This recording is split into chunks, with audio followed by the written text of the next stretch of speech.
Questa bellissima Aurora la dedico a Rita Tronchin, una cara persona che ci ha lasciato. Oggi pomeriggio alle 15:30 ci sarà il funerale presso l'ospedale dell'Angelo e il funerale si svolgerà alla chiesa arcipretale di Martellago. Un grande abbraccio al marito Dino, alle figlie Elena e Stefania, al fratello Moreno, a tutti i familiari per questa grandissima perdita in brevissimo tempo di questa splendida figura, splendida donna che ci ha aiutato anche lei alla grande famiglia di Sveglia Veneti, era molto legata e perciò un abbraccio veramente grande da tutta Sveglia Veneti. Detto questo, io inviterei proprio le persone a casa di riflettere su questo momento terribile che stiamo vivendo. Molti sono impegnati in politica e non pensano purtroppo al dramma che stanno vivendo tante famiglie che non ce la fanno più e nessuno le ascolta perché non hanno soldi da investire nelle famiglie, ma li hanno per altre cose, e queste famiglie si recano ai banchi solidali, si recano in strutture, nelle parrocchie per cercare di trovare un po' di sostegno. Queste persone diversamente giovani che si vedono costrette a lavorare perché bisogna mantenere magari anche i figli, i nipoti, e perciò lavori che non si dovrebbero fare a una certa età. Questi soldi che veramente non si riesce a capire perché chi non lavora ne prende tanti, chi lavora veramente tanto prende quasi niente, stipendi fermi da anni, pensioni ferme, la vita che aumenta in continuazione, andiamo a fare la spesa da mettersi le mani nei capelli. Ne parleremo questa mattina con Roberto Toigo, segretario generale UIL Veneto, Unione Italiana del Lavoro. Grazie segretario, veramente grazie di essere qui. Buongiorno, grazie a voi. E saluto anche Pierluigi Bragato, tecnologo, che veramente parleremo anche di questa meteorologia, ma di questa tecnica, di questa tecnologia. Parleremo un po' di tutto con Bragato, che ci spieghi fin dove può arrivare la tecnologia, sempre rispettando però i valori dell'etica. Allora inizierei proprio da Roberto Toigo. Allora segretario, cosa ci dice? Le mie parole sono parole pesanti, ma sono parole dovute ai fatti che vediamo tutti i giorni. Ecco, persone veramente di una certa età che si vedono costrette ancora a lavorare perché i bisogni delle famiglie sono tanti. Glielo dico perché più di qualche volta per strada mi fermo e dice: se non avessi i miei genitori, mio papà che mi aiuti, io non saprei come fare. E soprattutto la politica che non gli interessa di investire sulla famiglia, sul lavoratore, ma investe in altre cose che a noi proprio non interessano, strutture incredibilmente costose che al momento non servirebbero, ma servirebbero aiuti al lavoratore, alla famiglia, all'operaio, al pensionato. Prego segretario. Beh, lei ha messo sul piatto un sacco di cose. Un sacco di problematiche. La trasmissione è iniziata con un ricordo a una persona alla quale mi aggiungo anch'io, dunque proviamo a stemperare un pochettino la cosa. Bisogna sempre stare attenti al dire che non va tutto bene, perché altrimenti mettiamo le persone nella tristezza più assoluta. Nello stesso tempo quello che lei ha detto è purtroppo la realtà. E che noi viviamo in una regione tutto sommato fortunata, però tutte le battaglie che sono state fatte sugli aumenti contrattuali eccetera, che non so se anche il pubblico è ormai a conoscenza, ci sono dei contratti anche che riescono a portare a casa dei risultati economici molto buoni, ma con un'inflazione con la quale noi ci troviamo naturalmente è tutto eroso. Lei ha detto benissimo, il costo della vita è altissimo, basta andare a fare la spesa per rendersi conto e basta dover spostarsi anche per un discorso di salute in una struttura alberghiera da qualche parte, ci si accorge insomma che i prezzi sono diventati una cosa esagerata e tutto dopo la pandemia è accelerato in una maniera fuori controllo.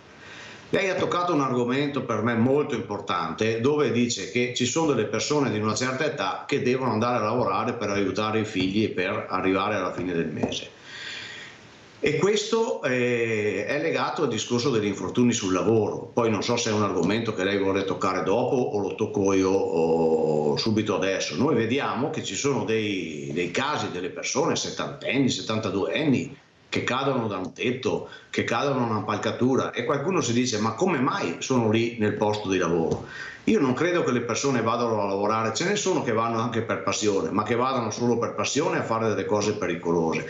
Significa che siamo in una società dove c'è il bisogno.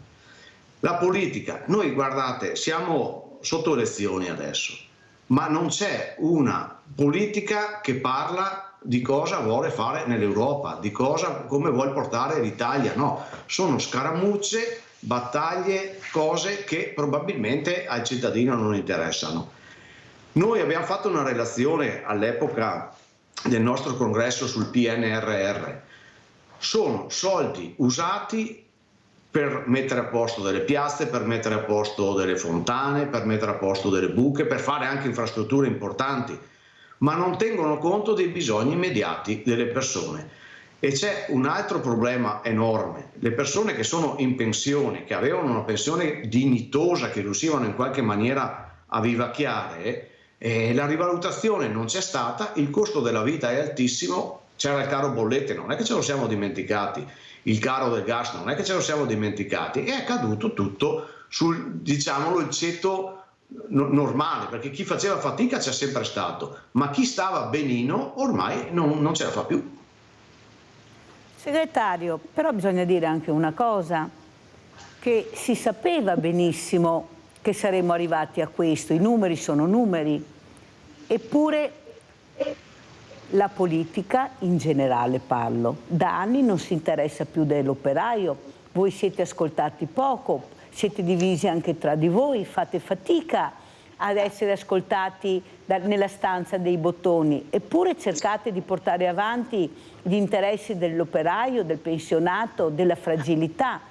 Però siete sempre stati ascoltati molto poco, avete fatto dei scioperi importanti, sempre divisi, anche questo non è un bel messaggio. Forse CGIL e UIL hanno dialogato molto di più che con la CISL, però quello che passa, il messaggio, è che la politica non ascolta chi dovrebbe ascoltare. Le persone che si siedono attorno a questi tavoli di concertazione, che hanno le idee chiare su quello che succede nel nostro territorio, su quello che succede al lavoratore, all'operaio, al pensionato, eppure si va da tutta un'altra parte. È come qualcuno di voi desse fastidio. Ecco, questo fastidio quando si tocca la criticità della famiglia, della persona, dell'operaio. Prego, segretario.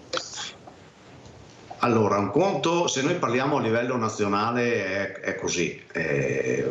Adesso lei è andata anche oltre quello il messaggio che volevo dare. In realtà non gliene frega niente a nessuno di quello che tentiamo di fare, la dico proprio così.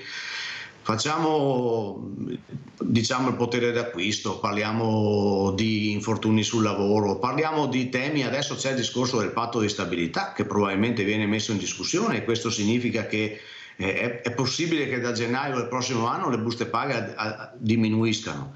Diamo fastidio? Sì, abbiamo sempre dato fastidio, però c'è un tema che non è che una cosa che dura solo da un paio d'anni. Ormai, prima c'era la crisi, e c'era, quando c'era il governo Draghi, abbiamo dovuto fare uno sciopero generale anche contro quello. Prima, quando c'era un governo di centrosinistra, è arrivato il Jobs Act, è arrivato questo, è arrivato l'altro.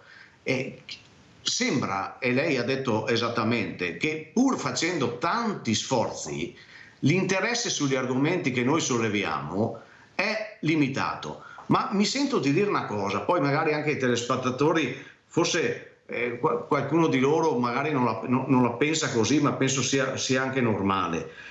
Quando noi facciamo una manifestazione, allora lei ha toccato un argomento che non siamo sempre tutti insieme, ok, ci sono delle sensibilità diverse, un approccio diverso nell'affrontare le cose. Devo dire che qua in Veneto tante cose insieme riusciamo a farle, a livello nazionale è un po' più fatica. Ma anche quando facciamo una manifestazione sugli infortuni sul lavoro, o facciamo una manifestazione sulle pensioni, o sulle case a riposo, o sulla sanità, non è che o i cittadini vengono con noi nelle piazze a lottare con noi, ci sono poche persone oltre il corpo dirigente nostro e i nostri delegati, i nostri iscritti che vengono e cercano di alzare questo tema, e la politica le guarda anche queste cose qua. Sembra che le persone siano rassegnate e questo non è possibile. Noi abbiamo un compito, io me ne assumo la responsabilità di probabilmente non essere riuscito a caricare che questo disagio va portato nelle piazze, e quando qualcuno dice ma voi fate sempre dei scioperi, ma è l'unica cosa che probabilmente ha a disposizione ancora il sindacato, scioperi o manifestazioni, perché noi per non mettere a disagio a volte la popolazione cerchiamo di fare le manifestazioni di sabato, cerchiamo di farle alla sera per non interrompere la vita quotidiana delle persone, ma probabilmente quelli che fanno tendenza sono quelli che stanno un po' bene, e la politica, lei dice, l'ha detto con chiarezza, non ascolta. Quando vai ti dicono cosa faranno e non ti ascoltano. A livello nazionale è così, a livello regionale le devo dire che la sensibilità è un po' diversa. Quello che si può fare con le risorse che ci sono nella regione, in qualche modo qualcosa si riesce a portare a casa, ma a livello nazionale quello che dice lei è esattamente così. Cosa fare? Bisogna alzare il tiro, bisogna adesso stare attenti, perché se lo fai in questa fase di campagna elettorale dicono lo fai per favorire uno, per favorire l'altro. Ci saranno questi 20 giorni di, tra virgolette, tranquillità per capire come andrà, ma poi bisognerà prendere in mano la situazione e provare con le forze che abbiamo. Ma bisogna fare in modo di mandare questo messaggio alle persone per coinvolgere, non per buttare per aria il paese, ma per far sentire quali sono i propri bisogni e quali sono le necessità, perché altrimenti se tu stai in silenzio nessuno ti ascolta, e dicono meno ci rompi le scatole meglio è. E lei diceva ma voi, sì, se quando è personalizzato, perché c'è Bombardieri che rompe le scatole, Landini che rompe le scatole, dicono vabbè sono questi che rompono le scatole, ma se insieme a tutti, insieme al nostro corpo dirigente, alle cose, gli operai dalle fabbriche escono e dicono così non si può andare avanti, il segnale che arriva al governo a un paese è diverso. Io credo, adesso ripeto, me ne assumo la responsabilità in quel piccolo che posso avere e posso fare, ma non è arrivata ancora la gente normale, che è quella normale, noi insomma quelli che lavorano nelle fabbriche, questo bisogno di dire basta, non ce la faccio più, e allora probabilmente la visione che c'è all'esterno dicono ma tutto sommato saranno questi 3 sindacalisti rompiscatole che ci rompono le scatole, ma probabilmente la gente non ha ancora questa, invece noi sappiamo che le persone soffrono. Però segretario, bisogna anche guardarsi alle spalle. Lei ha detto le persone non ci seguono più, specialmente quelli che lavorano, che sono gli operai. Gli operai facevano grandi scioperi, segretario, anche i pensionati hanno fatto grandi scioperi, ma noi ci ritroviamo nel 2024 con 1.200-1.500 euro di stipendio, ci troviamo con 600, 700, 800 euro di pensione, ci troviamo con una speculazione che nessuno, eppure a nomi e cognomi, riesce a toccare. Capisce che anche l'operaio, il pensionato può essere stanco, ma chi me lo fa fare? Vediamo quando scendete a Roma, perché là il segretario, io capisco che lei dice qui a livello regionale andiamo anche bene, ma la stanza dei bottoni a Roma, segretario, non è qui. Qui non si muove paglia, segretario. Chi se ne frega di vedere il grande sciopero qua se poi a Roma non viene ascoltato o sentito? È là che dovete entrare, però dovete farcela da soli perché i numeri ce li avete, non avrete la persona fisica, non ce l'avrete mai perché sono troppo stanchi, avviliti e, come ha detto lei, rassegnati, e quasi quasi se la prendono di più col sindacato, col sindacalista, che non col politico, il politicante che li ha depredati di tutto e di più, quasi tutti. Non li avrete mai, però avete i numeri, avete i nomi, i cognomi, avete le vie, gli indirizzi, i numeri di telefono. Ecco, io penso che, come è successo con gli agricoltori quando sono scesi nelle strade con i loro trattori, ed erano tantissimi a Roma, la gente ha preso paura, la politica ha preso paura e ha fatto marcia indietro, ha rivisto quello che aveva deciso di fare, perché sapeva che i numeri c'erano. ed erano dei numeri anche là divisi, perché anche tra agricoltori, ecco, non è che fossero così uniti, perché anche qualcuno si è accorto, ma la nostra associazione cosa sta facendo? In tutti questi anni cosa ha fatto? Allora si sono mossi. Ecco, forse io penso, visto la stragrande maggioranza del popolo italiano che è in grande, di forte difficoltà, io glielo dico perché un banco solidale oggi è aperto e non vengono i barboni al banco, vengono gli operai, i pensionati, vengono famiglie che non ce la fanno neppure arrivare alla seconda settimana del mese, però se la prende col sindacato, vedo le telefonate, perché sono riuscite, vede segretario, a mettere i poveri contro i poveri, sindacato contro gli operai contro il sindacato e così per i pensionati. Allora io sono convinta che se riuscirete a essere uniti, a battere il pugno, ma veramente il pugno di ferro, quando siederete a questi tavoli, vedrete che qualcuno vi ascolterà, perché così non si può andare avanti. Noi vediamo anche ieri grandi feste dappertutto il fine settimana, alberghi pieni, tutto esaurito. Io invece vedo l'altra faccia della medaglia, che è quello che non riesce a uscire di casa neppure per prendersi il gelato, perché hanno pure un centesimo in tasca. Questa è la verità, quella che nessuno vuol vedere, toccare e ascoltare. Abbiamo Rinaldo da Venezia. Vai Rinaldo, poi andiamo dall'altro ospite, Pierluigi Bragato. Veloce Rinaldo, mi raccomando. Ciao Mirella e buongiorno ai tuoi ospiti. Purtroppo noi viviamo una fase del paese che fa schifo. Innanzitutto i politici di noi altri veneti non gli interessa niente, perché abbiamo il Veneto che è vignoso tutto, dappertutto le frane, acque. Ti ha visto un politico che venga a dargli una parola di conforto, a dire vi daremo i soldi, vi daremo posto? Non gli interessa niente, specialmente in questo periodo, ti dà l'Europa a fare a testa. E la povera gente non gli interessa, li butta via come immondizia. È vergognoso, e neanche italiani. Se meritiamo queste robe perché stiamo usciti. Ma come si può andare avanti? Allora, che se mi do, vado a fare la spesa, su 48 euro di spesa, ho speso 7,30 euro di IVA. Ma qui non c'è una tassa per la povera gente, o no? Ma le cose, il pane, il 10%, e la crema si salva i putei, i zinchi, ma la gente non fa questi calcoli qua. Viene tanta gente che lo sa molto meglio di me. Bisogna aiutare la povera gente, no? Al ponte di Messina, va ai Sardini, a Gaglietà si operano, va bene? Ma che politici sei che non va incontro alla povera gente? Grazie Rinaldo, devo chiudere, se no non ce la faccio, ma sei stato molto chiaro come sempre con le tue riflessioni. Allora andiamo da Pierluigi Bragato, anche tecnologo ma anche persona, uomo, sì, cittadino italiano, intanto, oltre che veneto. Allora Bragato, lei intanto spieghiamo cosa fa, che così la gente a casa capisce. Allora, sono tecnologo, quindi mi occupo dello sviluppo della tecnologia in un ente di ricerca statale, l'OGS. In particolare l'istituto fa vari tipi di monitoraggio ambientale, io mi occupo di quello sismologico, quindi monitoriamo con una sede centrale a Udine e una sede secondaria qui a Venezia, a Marghera. Quindi allora Bragato, ci racconti com'è un po' la situazione nel nostro territorio, perché a noi interessa anche sapere dalle persone competenti, da quelle che hanno studiato la materia, che ci dicono la verità, noi bla bla bla. Com'è la situazione? Allora, la situazione, diciamo, vediamola nel quadro generale, sappiamo dov'è la sismicità del Veneto, che è nella zona pedemontana dove si accumula la maggiore energia, dove si liberano i terremoti più forti. Abbiamo avuto nella storia dei terremoti importanti, sopra il magnitudo 6,5, analoghi a quelli del Friuli del 76, per dare un riferimento, tipo quello dell'Aquila del 2009. Attualmente la sismicità è abbastanza, diciamo, di livello medio-basso, non abbiamo forti terremoti e abbiamo avuto però alcuni picchi, diciamo accelerazioni, chiamiamole così.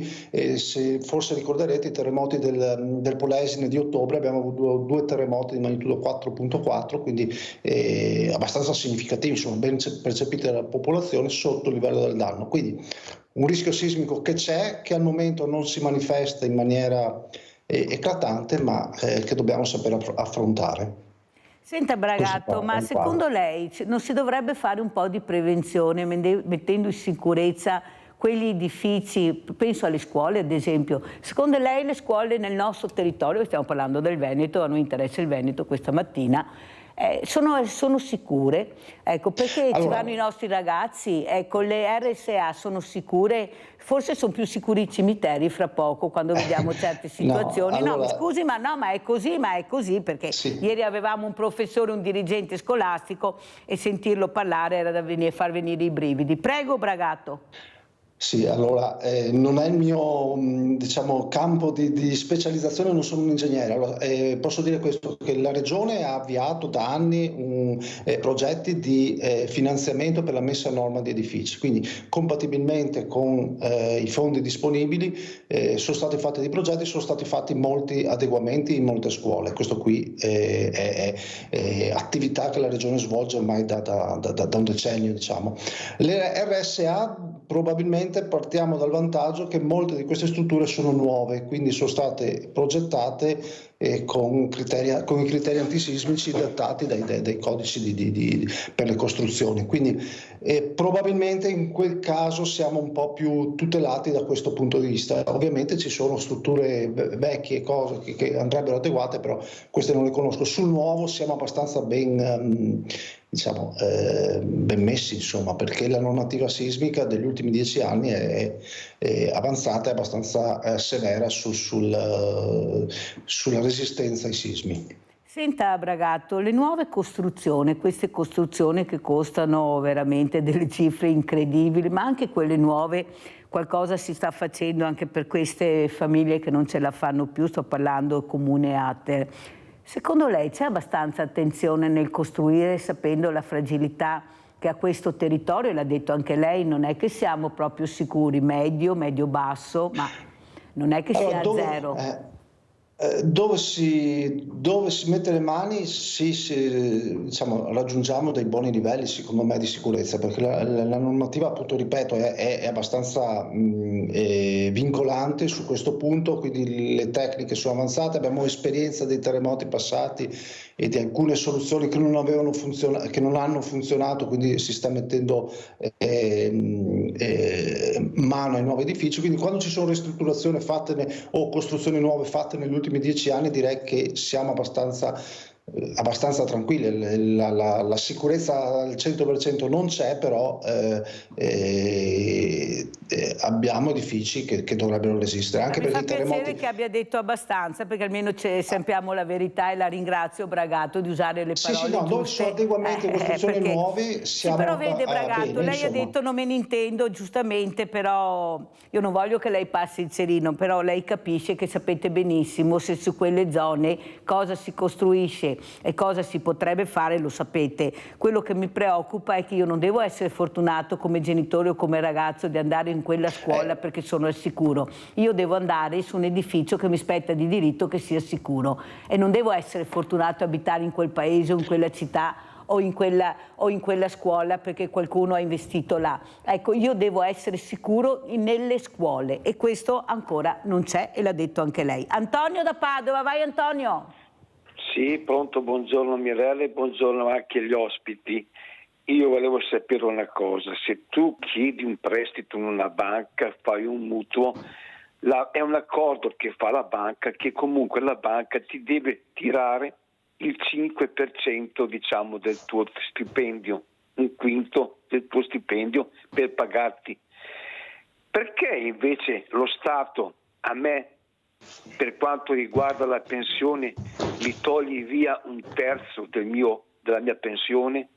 Io pago il 27% di tasse e diciamo che è un terzo, ma mi sembra giusto che un terzo della mia pensione il governo me lo tassa. Ma una volta non era così, una volta la tassa, diciamo, delle liquide più povere, diciamo, era il 10 e del 16%. Ma cosa ha fatto il sindacato per togliere questi, diciamo, disagi qua? Perché in fin dei conti, se io dopo mi devo fare delle robe, delle spese mediche, devo farmi un mutuo. perché io comunque a fine dell'anno io pago dalle 10 ai 12 mila euro di tasse e dopo mi devo fare un mutuo per curarmi i denti. Ma mi sembra una cosa logica. Grazie Perché Antonio, il basta così, se no non ce la facciamo, ma è stato chiaro anche tu. Prego, segretario Toigo. Allora, io ho sentito adesso il signore che ha telefonato. Ora, voglio dire una cosa. Se io potessi, nessuno pagherebbe una tassa, nessuno pagherebbe niente e tutto funzionerebbe bene. Ovviamente non è il sindacato che purtroppo fa le leggi e fa le cose. Sul discorso delle tasse, le tasse servivano, sono servite, questo era l'obiettivo, mi pare, da quando sono nate, per far funzionare un paese. Dunque una persona pagava le tasse, aveva una sanità che funzionava, aveva i trasporti pubblici che dovevano funzionare, avevano i prezzi calmierati. Quello che è capitato è proprio questo, che le tasse sono rimaste quelle, non è che sono aumentate, ma probabilmente in questo periodo qualcosa è stato limato, ma i servizi invece di essere gratuiti sono diventati a pagamento. E questo è il problema fondamentale. La sanità, fino a qualche anno fa, lei si ricorda, tu andavi in ospedale, eri curato tranquillamente, arrivavi a casa e il medico ti dava una borsa di medicine che metà le usavi, metà le buttavi e le cose erano quasi esagerate. Adesso siamo dalla parte completamente opposta. Non è il discorso dei denti, che è sempre stato un problema dei denti, ma probabilmente adesso anche per una visita medica normale, non solo per quello che riguarda il ticket, per superare le liste d'attesa e questo, le persone sono costrette a curarsi nel privato e spendono dei soldi. E anche un'altra cosa da aggiungere è per esempio la necessità delle persone di farsi una polizza sanitaria, una previdenza complementare, perché altrimenti quella pubblica non basta più. Questo è il cambiamento che è avvenuto, non è il discorso delle tasse, è che quelle tasse non servono più per coprire i beni che prima erano a forma gratuita e adesso tu ti devi pagare questo. Allora la gente si incazza, e scusi il linguaggio, ma c'ha ragione, perché non è il problema della tassa e poi c'è un problema grandissimo, che le tasse le pagano in pochi. Sono i lavoratori e i pensionati che pagano le tasse nella maggior parte in questo paese. E non c'è una eguaglianza su questo, è una diseguaglianza totale. Perché cosa ne pensa dell'idea del redditometro del Premier, che vuole mettere il redditometro questo? Ma l'ho letta, ma anche quella, io non so, secondo me, e poi c'è una lotta tra di loro che non finisce più, perché uno dice è d'accordo, non è d'accordo. L'ho letta ieri sera e l'ho rivista stamattina. Secondo me si vuole entrare nell'atto del terrorismo mentale, ma se fossero cose che servono per capire che ci sono persone che non dichiarano un centesimo e continuano a spendere dei soldi e serve per andare a scovare chi non paga le tasse, va bene, ma ho l'impressione che non sia questo, ho l'impressione che non sia questa la strada, dove si sa benissimo che ci sono aziende complete, persone, professionisti completi che dichiarano meno dei loro dipendenti, cioè insomma. È una cosa che la lotta all'evasione non è mai stata fatta, la lotta ai super profitti non è mai stata fatta e questo è ricaduto nella gente che non arriva a fine del mese. È una frase già fatta, ma le tasse le pagano i pensionati e i lavoratori dipendenti. E abbiamo gli altri Claudio Romarano Vicentino, poi andiamo in pubblicità. Vai Claudio. Sì, buongiorno a tutti. Buongiorno. Quello che non si spiega mai e che non si spiega mai neanche nelle riunioni sindacali è com'è il sistema elettorale attuale. Il sistema elettorale attuale è proporzionale, non è più maggioritario, per cui se io mi astengo da andare a votare non fa altro che è come darsi il voto a chi sta governando in pratica, perché il maggioritario comprendeva una fetta più grossa, il proporzionale stanno governando chi ha preso meno voti.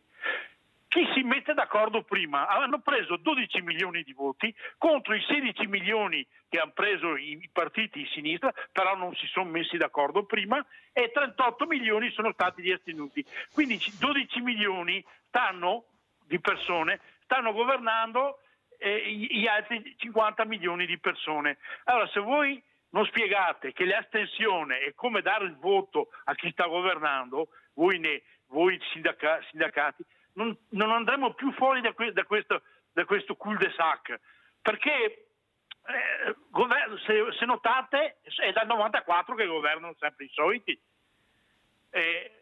signor sindacalista, questo dovete spiegare alla gente. No, io mi astengo perché non mi va. Tu ti astieni astenendoci dai il voto a chi sta governando, e stanno governando i miliardari. Buona giornata signori. Grazie Claudio. Il nostro segretario Roberto Toigo, segretario generale della UIL Veneto, ti risponderà subito dopo la pubblicità.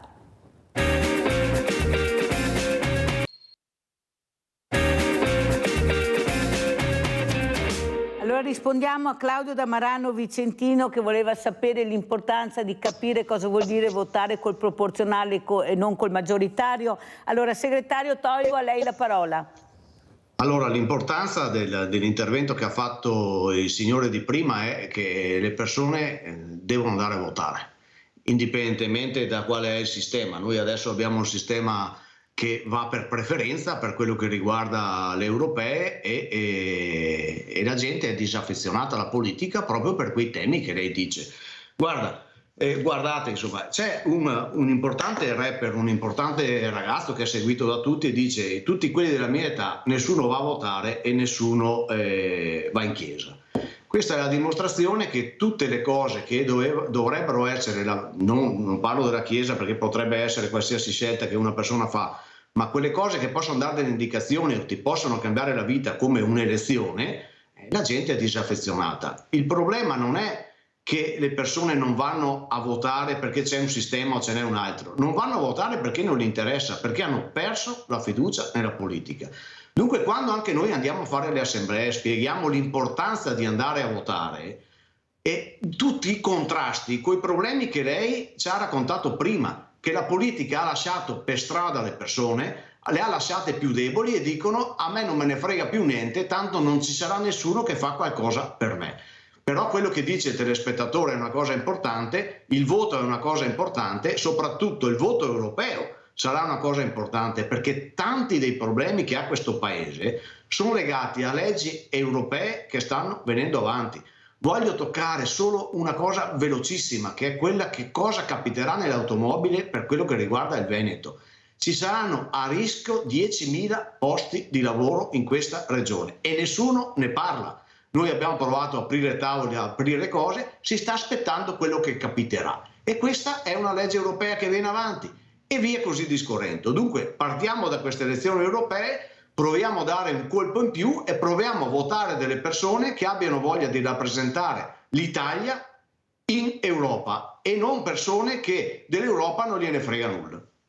Allora, segretario, però è anche vero che noi abbiamo i rappresentanti europei e firmano queste leggi, perché diamo sempre la colpa all'Europa, molti a casa e anche la politica, però ricordiamo che abbiamo i parlamentari europei anche ben pagati e anche loro firmano le leggi. Allora capisci bene che vogliamo anche capire che se ne le preferenze, ma se abbiamo già i nomi che hanno già deciso le segreterie, ecco, quelli sono i nomi che abbiamo da votare, non è che li possiamo scegliere, ecco, quelli sono i nomi che hanno deciso le segreterie di mandare in Europa e noi dobbiamo stare a quei nomi là e dare la preferenza dove troviamo questi nomi. Capisce che non è molto facile, specialmente per i diversamente giovani. Segretario, io darei il voto, lo dico da diversi anni, ormai 16 anni, perché ne ho le scatole piene. Ecco, dicono che non sono preparati, vorrei capire se il trentenne o il quarantenne è preparato. Ecco, io darei il voto veramente ai sedicenni, ecco, li intrigherei, perché diamo pure il patentino, come dico quasi tutte le mattine, li mettiamo nelle strade, perciò li responsabilizziamo, forse anche col voto dobbiamo responsabilizzarli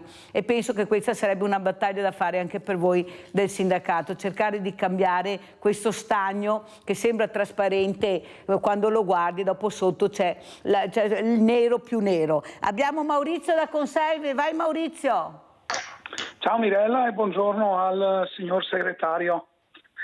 Allora, io mi riallaccio a quello che aveva detto Antonio da Padova. Allora, io praticamente, Mirella, tu lo sai, io il mio lavoro, diciamo, io praticamente ho un contratto part-time, visto che sono delle pulizie, ok? E come me ci sono tante persone che fanno fatica ad arrivare alla seconda settimana del mese, ok? Perché fra questo, fra quell'altro e tutto quanto ti vedi la busta paga un po' ristretta. Ecco, allora i sindacati, e adesso arrivo al signor segretario, dovrebbero essere vicini a questi operai, ok? Come i pensionati che non riescono ad arrivare alla seconda settimana del mese, ok? Ecco, dovreste essere vicini più che altro a queste persone. Ecco, io mi sto puntando su questo, perché ci sono persone, e io mi metto di mezzo, che vanno alla Caritas perché la spesa è aumentata, il costo della spesa è aumentata e non ce la facciamo ad arrivare ad avere qualcosa in più. Questo voglio dire. Insomma, cercate di fare, signor segretario, qualcosa per questo tipo di operai che non riescono ad arrivare alla seconda settimana del mese. Ok? Con questo concludo, augurandovi a tutti quanti una buona giornata. Ciao Mirella e grazie ancora. Grazie a te Maurizio. Allora, articolo 46 della Costituzione italiana. Ai fini dell'elevazione economica e sociale dei lavori, in armonia con le esigenze della produzione, la Repubblica riconosce il diritto dei lavoratori a collaborare nei modi e nei limiti stabiliti dalla legge alla gestione delle aziende. È quanto sancisce l'articolo 46 della Costituzione, che io leggo quasi tutti i sabato, la Costituzione italiana, e così è stato presentato agli individui coinvolti nella ricerca per sondare il livello di conoscenza. State attenti. Questo articolo risulta molto poco conosciuto dalla popolazione. Il 76% della popolazione italiana non lo ha mai sentito nominare e anche dagli stessi lavoratori il 38% di chi lavora lo conosce, il 62% no. Prego, segretario Toigo, rispondiamo anche a Maurizio. Prego. Allora, Maurizio ha detto una cosa importante, come hanno detto tutti gli altri telespettatori, insomma, sono tutte cose che noi sentiamo e cerchiamo di fare le battaglie più forti che possiamo. La battaglia che, tra virgolette, avevamo fatto sul discorso del salario minimo era proprio una battaglia che andava incontro a queste persone in modo che ci sia più dignità. E come vedete tutte le cose vengono affossate, non c'è stato un percorso, non c'è stata una voglia, e noi una voglia di provare a proseguire, provare a fare. E io la dico proprio così a lei e ai telespettatori, dopo questa trasmissione, no, mi fa capire che pure tutto l'impegno che io cerco di mettere, io, i miei colleghi, eccetera, per stare attenti, per andare insieme alle persone, per parlarci, per aprire le nostre sedi, per vedere un attimo di aiutarli sugli stipendi, per offrire anche dei posti di lavoro quando ci sono persone che... Non basta, non è sufficiente tutto l'impegno che si mette.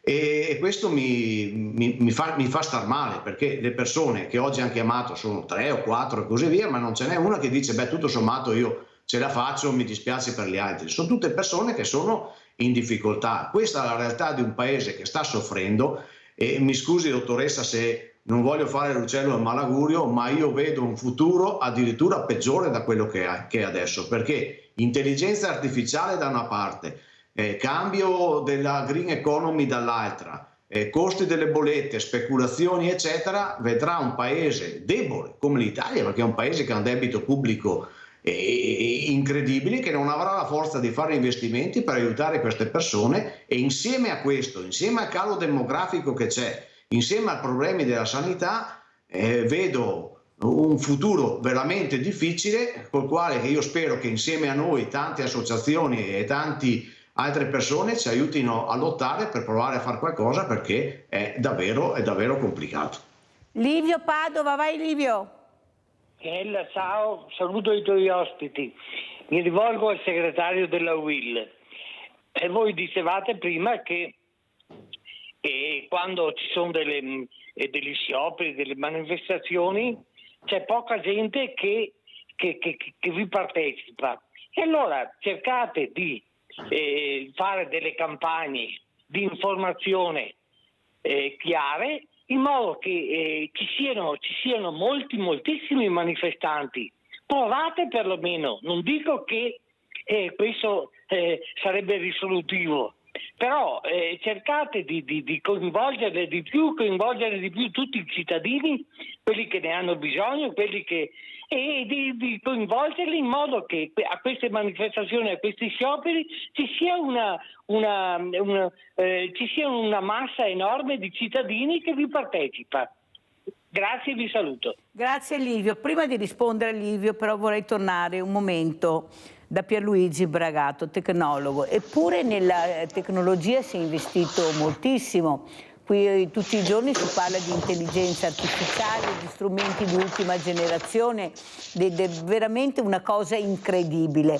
Però non si investe abbastanza nella scienza, che è fondamentale, la ricerca e la tecnologia. Cosa ne pensa Bragato, visto i problemi che abbiamo nel territorio e anche la fragilità? Ma diciamo che no, allora ultimamente si spende perché abbiamo il PNRR che ha portato grossi finanziamenti, quindi si spende. Anche in passato si è speso, però quello che manca è la continuità, quindi molto spesso c'è la buona volontà delle amministrazioni, però su progetti che a volte sono limitati e non durano nel tempo, quindi magari dei picchi di attenzione e poi c'è anche nel mio piccolo, nella sismologia, quando c'è il terremoto c'è il grosso investimento e dopodiché c'è una decrescita di interesse, quindi il difficile è mantenere questi sistemi e farli rendere insomma negli anni per quello che sono costati, quindi l'impegno a volte c'è molto negli ultimi anni e la difficoltà è far funzionare bene, poi una delle difficoltà è anche far funzionare bene quello che abbiamo in mano, e questo qui è un lavoro anche dei tecnici come il sottoscritto, insomma. Senta Bragato, i giovani e la tecnologia, perché noi viviamo molto attenti, anche molto veloci ad imparare. Ecco, io li ho molte volte ospiti e devo dire la verità che ci impressionano con quanta semplicità ma anche con quanta dimisticatezza hanno anche con i nuovi strumenti. Come li vedi questi giovani anche nel suo lavoro? Diciamo che è una risorsa, un'energia che andrebbe, usiamo un brutto termine, andrebbe sfruttata al meglio, così, perché ci sono tante capacità effettivamente che sottoutilizzate e sottopagate dopo, anche perché quando vanno a lavorare dopo è difficile che abbiano stipendi, quindi la scelta di andare all'estero molto spesso è legata ad aspetti economici, quindi è una grossa risorsa, un bacino di energia enorme che abbiamo, di capacità anche, perché molto spesso li sottovalutiamo noi più anziani, però è sicuramente un bacino di capacità che andrebbe sfruttato al meglio. E anche Bragato li vedo molto attenti all'ambiente, sono loro forse che scioperano, mancano quelli che scioperano, però gli unici che vediamo che scendono nelle piazze per scioperare sono proprio i giovani, che lo fanno anche per noi e a volte anche molto criticati nella maniera sbagliata. Abbiamo Nadia, poi sentiamo Bragato. Vai Nadia. Ciao Mirella, buongiorno ai tuoi ospiti. Niente, volevo chiedere al segretario sindacalista. Allora, scusate, ho visto l'aumento sulla pensione da quando c'è la Meloni. Però di conseguenza quell'aumento che hanno fatto sulle pensioni non compete, perché adesso hanno aumentato la luce, hanno aumentato il gas, hanno aumentato la benzina, la spesa, non so, carne, tutte quante gli alimentari sono aumentati, frutta e verdure non ne parliamo. Allora, quell'aumento che è stato fatto, a me, arrivo sempre, non arrivo a fine mese. Com'è possibile? Grazie Nadia, risponde subito il segretario Toigo, perché dopo deve anche lasciarci. Prego segretario. No, intanto la ringrazio per questa disponibilità, perché proprio per allacciarmi alla prima domanda, non sono tante le trasmissioni come la vostra che danno la possibilità insieme di spiegare e di capire, che mi servono anche a me per migliorare, perché come dico ci sono state delle persone molto più brave di me prima che io facessi sto lavoro, sicuramente ce ne saranno anche altre di migliori dopo. Io cerco con quello che posso di fare il meglio che posso. Comunicare alle persone è complicato, nel senso che articoli sul giornale sono limitati, a tal punto che noi abbiamo dovuto stamparci e fare un giornale nostro. Trasmissioni come la sua, che hanno voglia di parlare, di discutere, di metterci anche in discussione, non è che ce ne sono tante, dunque arrivare a comunicare alle persone è complicato anche quando fai una battaglia. Lo puoi fare nell'assemblea in fabbrica, lo fai con queste cose qui, ma per riuscire ad andare dalla popolazione, tra virgolette, e dire vieni con noi e facciamo questa battaglia è sempre più complicato, perché le persone sono più chiuse in se stesse, non partecipano a associazioni, a circoli, eccetera. Parlo della stragrande maggioranza delle persone, sono là tutto il giorno magari su Instagram, Facebook e così via, e ci sono le notizie che non sono quelle che sono più importanti. E poi c'è la classe, quello di quelli che hanno un po' di sfiducia, quelli che sono un po' rassegnati, che dicono beh, se fanno qualcosa bene, se non fanno qualcosa danno anche per scontato. Dunque la sollecitazione che è arrivata di cercare di spiegare di più alle persone, useremo i metodi di una volta, col manifesto fuori sulle strade sempre di più, perché se non ce la facciamo tutti insieme, cioè il sindacato da solo non è niente, il sindacato rappresenta lavoratori e lavoratrici iscritti con noi. Ma senza le persone insieme non portiamo nessun risultato. Noi abbiamo la necessità di ascoltarli, ma nello stesso tempo di farci ascoltare, non imporre noi il problema, ma capire qual è il problema e portare in piazza i problemi che ci sono detti dalle persone, non quelli che immaginiamo noi che ci siano. Sul discorso, l'ultima domanda che ha fatto la signora Nadia, che è intervenuta, e la ringrazio, la saluto, che sul discorso dell'aumento delle pensioni abbiamo fatto 2 scioperi generali. È del tutto evidente che la tassazione che c'è, ma non solo la tassazione, l'inflazione che c'è erode continuamente e ha portato un tasso di povertà oltre il 10% in più rispetto a quello che c'era 4 anni fa, pur avendo gli aumenti. È del tutto evidente che così non basta. La rivalutazione, io non sto dicendo che bisogna che ci sia la scala mobile, ma tra il rapporto degli stipendi e il costo della vita che c'è in Francia, in Germania e in Italia è esponenziale la diversità. Vuol dire che c'è l'Europa, ma c'è anche una politica nazionale che non tutela le persone, e le persone normali sono il 98% degli italiani. Allora, segretario, le leggo questo, che è questa indagine sui lavoratori dell'Istituto Piepoli, non so se lei conosce, rispetto a quello che non si sapeva prima da parte dei lavoratori, eppure una volta spiegato l'articolo risveglia l'interesse presso molti lavoratori e non. Il 75% della popolazione e il 77% dei lavoratori lo trova importante, una volta spiegato. Capisce che forse è proprio questo il problema. Delle volte, cioè gli addetti ai lavori parlano, però si capiscono tra di loro. Lei ha fatto i complimenti alla trasmissione perché io cerco di far capire sia agli ospiti che alla gente a casa il confronto. Cos'è che non va? Chiama, telefona, spiega, poi qualcuno risponderà. E devo dire che anche lei questa mattina è stato molto esaustivo. Giustamente, quello che manca è proprio questo, il confronto. Cioè il cittadino non viene più ascoltato. Allora io mi domando, magari una battaglia prossima potrebbe essere anche questa. Perché la banca si tiene tutti i soldi del mutuo che non riesco più a pagare e mi porta via anche la casa? Ma allora tienti i soldi ma lasciami la casa, perché oppure prenditi la casa e lasciami i soldi che ho pagato, perché te li devi prendere tutti e due? Non sarebbe male, ma perché se ho pagato 40 rate e me ne manca 5, tu ti prendi anche le rate e la casa? Segretario, è inammissibile una cosa del genere. Cosa c'entra i soldi che ho pagato con la casa? Vuoi la casa, te la tieni, te la rivendi, però dammi indietro i soldi che ho pagato fino adesso. Io lo trovo di un'ingiustizia incredibile questa, segretario, ma veramente di un'ingiustizia incredibile.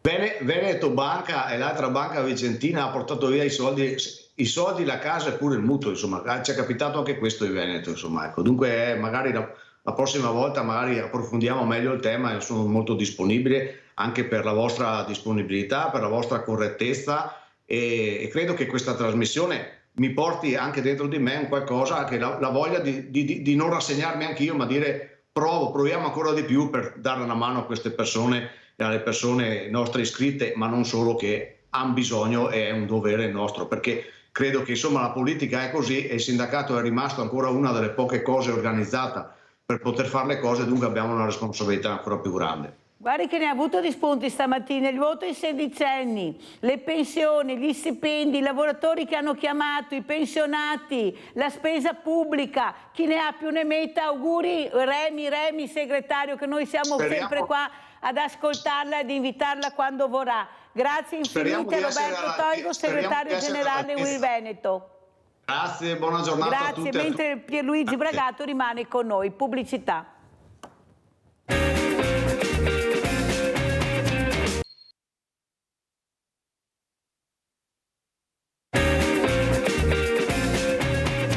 Prima di presentare altri ospiti abbiamo in linea Nadia da Este. Vai Nadia.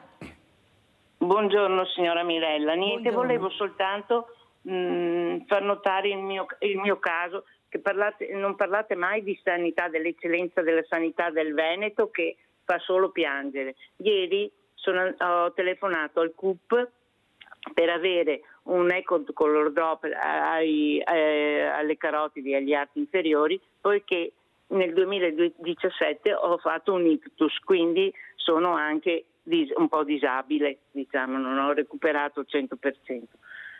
Mi hanno detto che non hanno posto di andare sopra Padova, ho detto non posso, ho fatto un ictus, non posso, niente.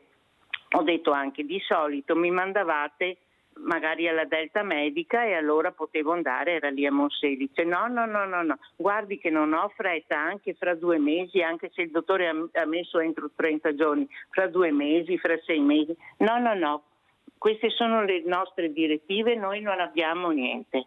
Questa è l'eccellenza medica, ecco.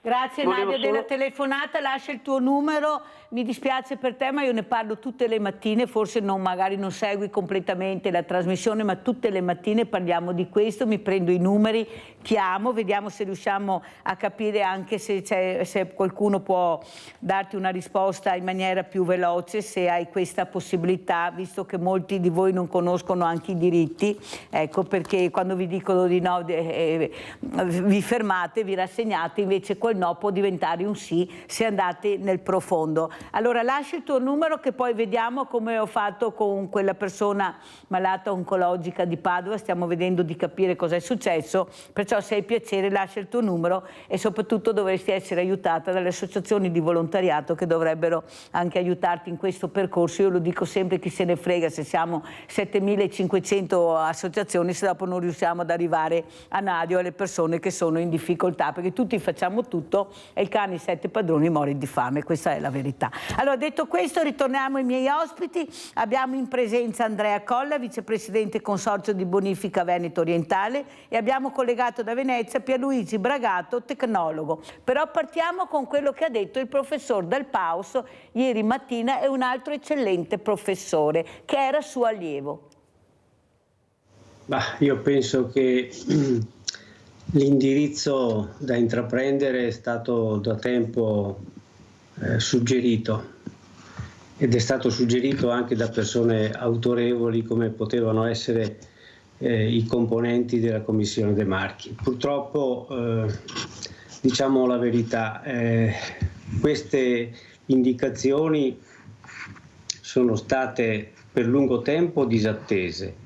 Poi dopo la piena del 2010 si è intrapreso a eseguire alcune opere che hanno dimostrato, seppure in misura limitata, i loro effetti benefici, ma poi ci sono tanti rallentamenti che dipendono da egoismi locali, da suggerimenti anche di tecnici che forse non hanno chiara l'idea di cosa significhi difendersi dalle piene, o forse una piena vera non l'hanno mai vista. Questa è la realtà. La politica dovrebbe persistere nelle iniziative che sono incominciate a concretizzarsi dopo la piena del 2010. Procediamo, ma procediamo secondo me con molte lentezze, anche per le difficoltà che vengono, appunto, come ricordavo prima, infrapposte e che rallentano. Basti pensare a quello che è capitato con riferimento all'intervento suggerito sul Piave all'altezza delle Grave di Ciano, abbiamo perso 3 anni a discutere del nulla, secondo me, perché quell'iniziativa non ha bisogno di essere rallentata, semmai ha bisogno di essere al più presto concretizzata. Innanzitutto chi suggerisce di iniziare a difendersi all'altezza di Ponte di Piave forse non conosce neanche la storia del Piave, perché il Piave storicamente è sempre esondato anche a monte, prima dell'uscita del suo corso d'acqua dalla provincia di Treviso. Quindi se noi realizzassimo un intervento a Ponte di Piave potremmo forse difendere il tratto che sta a valle di Ponte di Piave, ma sicuramente non potremmo difendere la parte della provincia di Treviso e la parte alta della provincia di Venezia al loro confine. Questa è la realtà.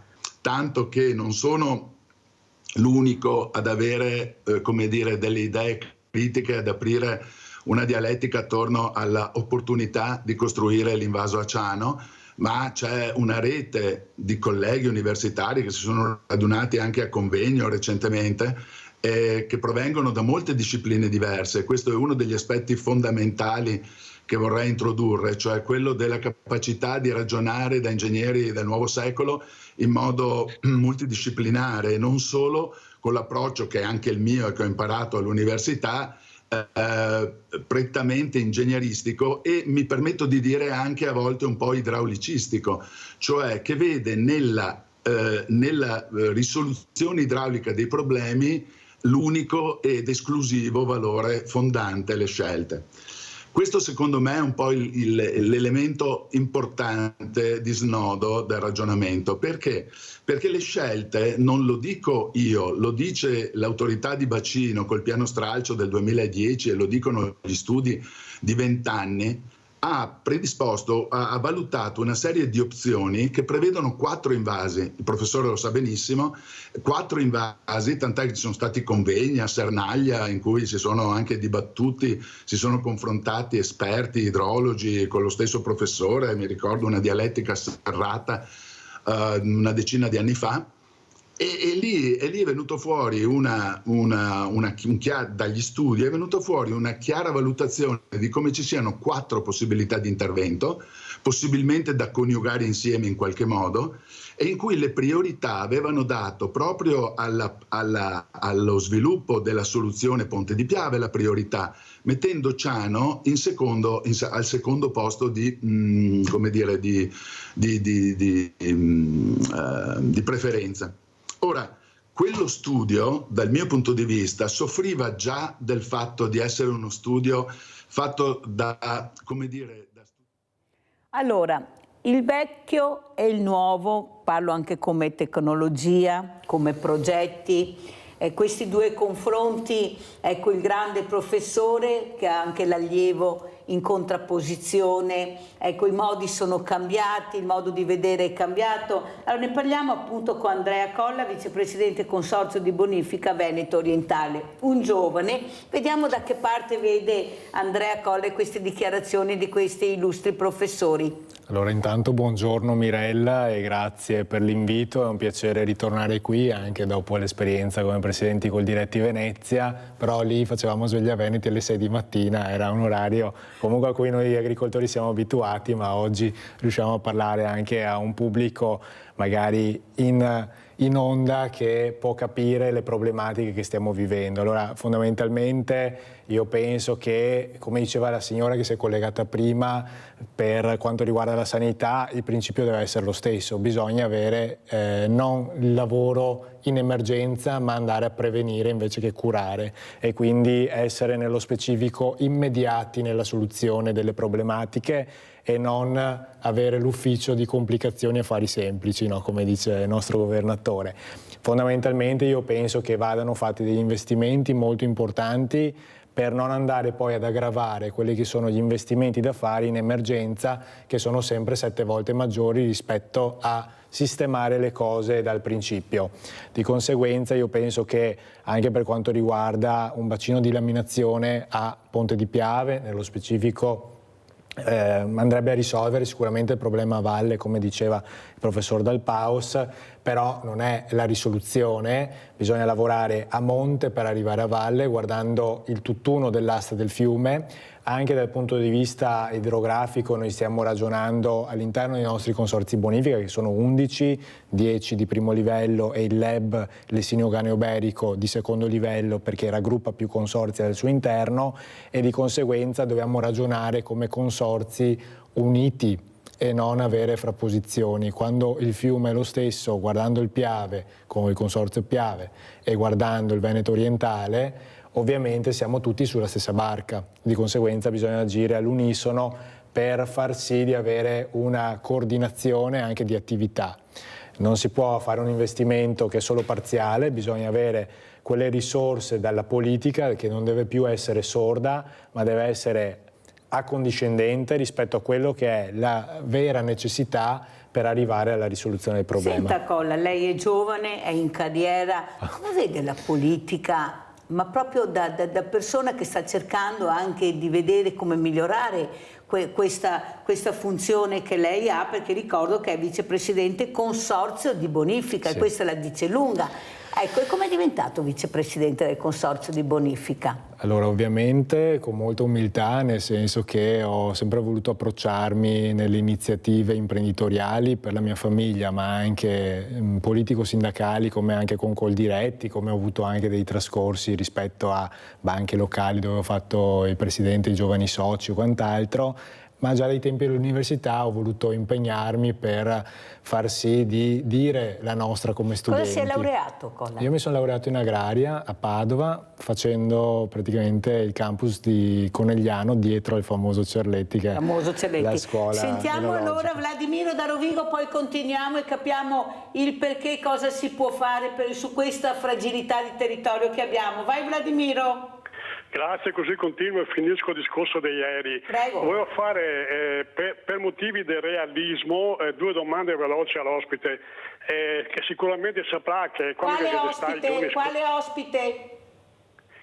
Sì, quello della bonifica, che scusa. Vicepresidente Andrea Colla.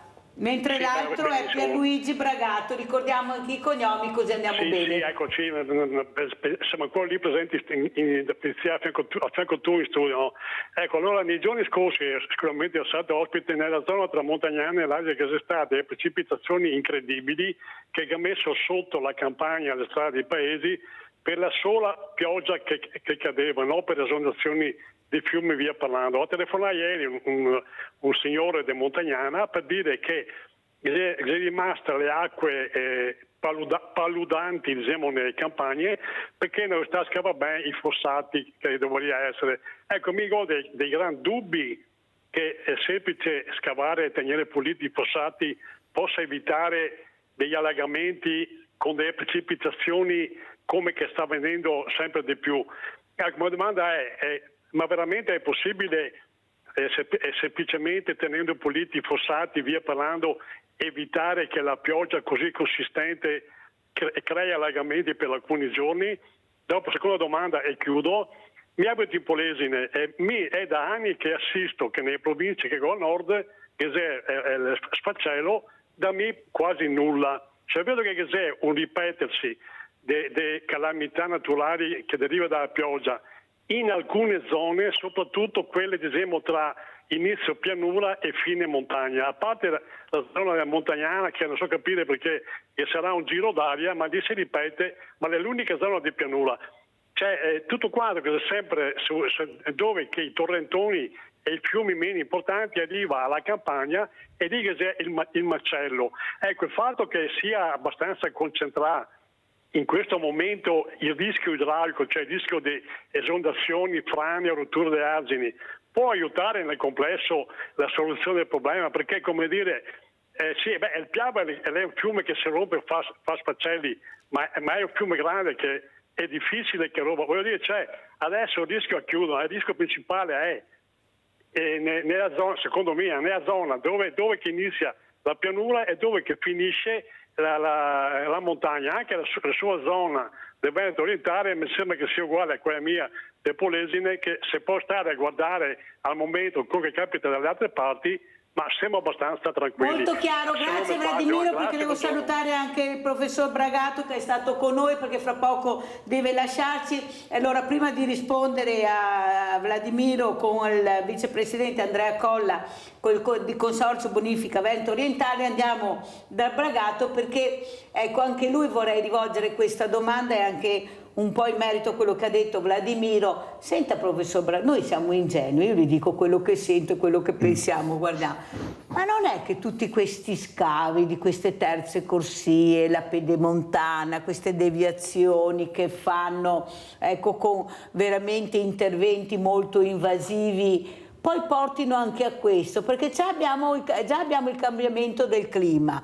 Non è che con queste invasioni sotterranee rischiamo veramente di vedere in più quello che dovremmo vedere? Ecco, ce lo dica, perché sa, noi non è questa grande tecnologia che scava, che va sempre più in profondità, che devia per fare ancora cemento su cemento. Cosa ne pensa, professore? No, allora, due aspetti. Allora, uno, sulle grandi opere tengono conto poi dell'equilibrio idraulico, quindi un progetto ben fatto tiene conto di questo. Penso che le grandi opere recenti che sono state fatte in Veneto abbiano tenuto conto della complessità poi dell'ambiente, quindi quando si fa una cosa si può rovinarne un'altra, quindi questo dovrebbe essere stato preso in considerazione nei progetti. Poi c'è un tema più generale invece di utilizzo del suolo. Questo qui non sono un esperto, ma come cittadino lo vedo, insomma, è difficile che si ricicli una zona già urbanizzata, si preferisce sempre fare nuovo. Io lavoro a Marghera, e Marghera sappiamo che c'è tantissimo posto adesso che non viene usato, dove c'erano stabilimenti che adesso non ci sono più, si preferisce invece fare nuovi stabilimenti e nuove strutture in altre zone. Per esempio, questa qui è una scelta che potrebbe essere fatta. Quindi ci sono i due livelli: uno, un continuo uso del suolo, e quello lì sembra inarrestabile. Sulle opere grandi c'è un progetto a monte, quindi è una cosa pensata e i vari fattori vengono tenuti in considerazione, quindi mi aspetto che lì ci sia un impatto minore o comunque calcolato. Senta, professor Bragato, io sono in contatto con le mamme da nord e sud che sono state anche ricevute dal Papa, una in particolare ha anche parlato, dove sono molto preoccupate. Ci sarà anche un'alzata di scudi con una manifestazione per l'inceneritore di Fusina.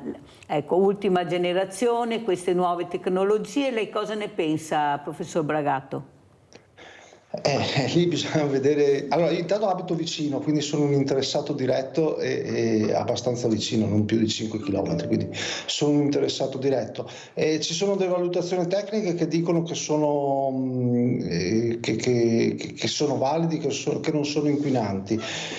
E queste valutazioni tecniche vanno verificate, secondo me, cioè il punto è questo, e potendo scegliere almeno occuparsi solo non importare i rifiuti dagli altri, ma almeno che sia funzionale ai nostri territori. Questi qui sono i due paletti. Dopo non sono esperto, quindi ma non passi il cerino, professor Bragato, dai che è bravissimo, dai professor Bragato. Sa che io ho un'amica oncologa che qualche anno fa ha organizzato un evento proprio contro gli inceneritori. Lei non vuole neanche sentir parlarne, anche se sono di ultima generazione, perché lei è convinta che sempre qualcosa fuoriesce e questo fa malissimo. Lei è convinta di questo, ripeto, è un'oncologa, perciò non sto parlando anche una dirigente. Sì, ecco, lei che è tecnologo, cosa dice?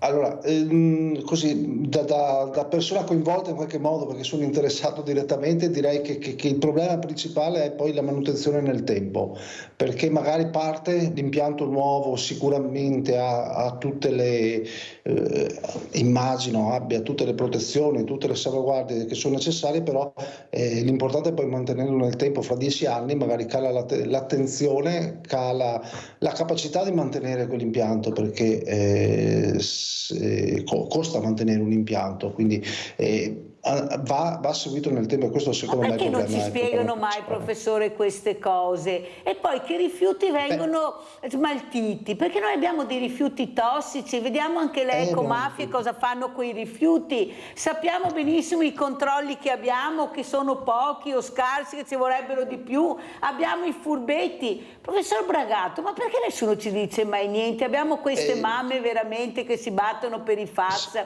per i PFAS da nord a sud, che sono veramente, ma veramente avvilite, sono demoralizzate, eppure continuano come delle eroine, sono delle combattenti incredibili, perché c'è la salute dei loro figli, della loro famiglia. Prego, professor Bragato.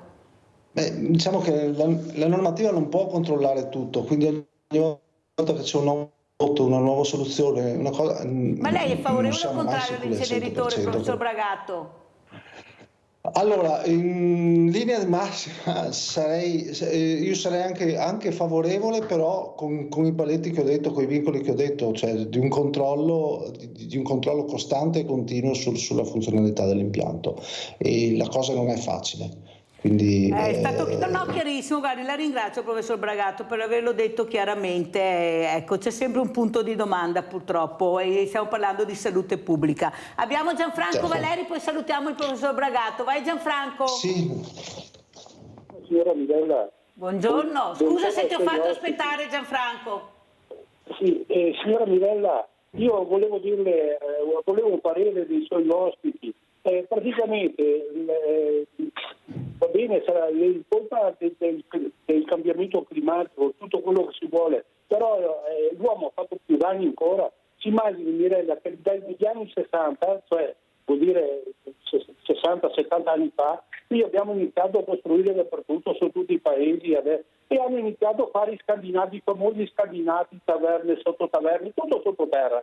Perché la cubatura non andava, e allora tutti sottoterra, e lì sottoterra, Mirella, cioè lei può fare qualsiasi intervento che vuole, ha capito? Avranno messo le pompe, ma se la corrente non funzionavano, gli altri hanno messo quelli, cioè Mirella, quelli che sono stati scandinati perennemente ogni tanto vanno sotto acqua, e lì ci sono danni a non finire, perché nei scandinavi mettono tutto, poi vedi sulle strade cosa buttano fuori quando vieni questi acquattoni. E poi un'altra cosa, qui sono nelle zone urbane, e fuori in agricoltura hanno chiuso tutti gli invasi, sono spariti gli invasi. Una volta c'erano gli invasi, poi i relativi fossi, per cui sono gli alberi, adesso sono spariti tutto il deserto Texas. Se lei viene qui da noi, tante volte si vede fa un piccola corrente, vede tavole tranquillo, perché per fortuna hanno inventato i vigneti, se no lei Mirella, se c'era una giornata di vento, sembrava, o due cavalli, sembrava un film di Sergio Leone. Ecco, volevo il suo parere, buongiorno, grazie, buon lavoro. Grazie a Gianfranco Valeri da Cessalto. Allora, professor Bragato, se vuole aggiungere qualcosa, come ci saluta? Allora, vi saluto, che diciamo che dovremmo stare su un po' di morale intanto, perché abbiamo sentito notizie un po' di tutti i tipi. Sì, siamo in un periodo critico, le soluzioni, alcune soluzioni le possiamo portare, però sappiamo che non tutto può essere risolto, ecco. Quindi restano delle criticità sicuramente. Adesso io parlo, abbiamo il maltempo sotto gli occhi, si verifica sempre con maggiore frequenza, quindi siamo riusciti con le amministrazioni varie a risolvere parte dei problemi, però il cammino è lungo, insomma, e poi c'è un livello oltre il quale non si può andare, per cui dobbiamo anche essere preparati purtroppo anche agli eventi negativi. Questo qui è un po' il quadro, insomma, massimi sforzi mi pare che si stanno facendo, e dopodiché però comunque preparati anche a situazioni difficili, purtroppo. Grazie al professor Pierluigi Bragato, tecnologo, di essere stato con noi, è stato anche in più proprio per spiegare, e mi è molto piaciuta anche la risposta sul inceneritore che ha dato, mai dire mai, specialmente in Italia, non si sa mai. Perciò grazie professore di essere stato molto chiaro, grazie. Saluto, e buongiorno. adesso lo saluto e passiamo subito al nostro Andrea Colla, vicepresidente Consorzio Bonifica. Vediamo anche queste immagini del maltempo ieri di Loria. Ecco, questo paese dove è stato veramente sommerso, Bessica di Loria. Allora, quello che preoccupa Andrea Colla è che noi siamo abituati col cicchet, ma invece di fare cicchet, perché non prendono una zona, la mettono a posto completamente, la finiscono e poi vanno da un'altra parte? Ma perché sto cicchet, e 1.000 euro, 2 milioni qua, 1 milione di là, alla fine ci ritroviamo che non è stato fatto niente? Prego Andrea Colla. Grazie Mirella per la domanda. Allora, fondamentalmente noi viviamo in un paese che vive del dissesto idrogeologico. L'Italia, dai monti e le colline fino appunto alla laguna, al mare. Vediamo se riusciamo a vedere le immagini, prego. Appunto queste difficoltà di equilibrio delle acque, acqua dei fiumi, acqua del mare, acqua della laguna. Di conseguenza, ovviamente, come dicevo prima, bisogna unirsi in un'azione collettiva per andare a sistemare una volta per tutte quello che è la rete anche dei nostri bacini. Zone, Colla? Perché non si dice adesso prendo questa zona, ci vogliono 3 anni ma la finisco completamente? Perché noi abbiamo visto qua bacini anti-alluvioni, il piano del Veneto, inaugurato l'intervento sul Bacchiglione da 19 milioni, salverà Vicenza e Padova. Abbiamo visto cosa è successo a Vicenza. Sì. Abbiamo Piero da Zero, poi continuiamo. Vai Piero! Buongiorno, ciao Mirella, a te e ai tuoi ospiti. Se inutile chi parla, una volta le case facevano rialzato, non facevano scantinato sottoterra, avevano i magazzini a livello terra.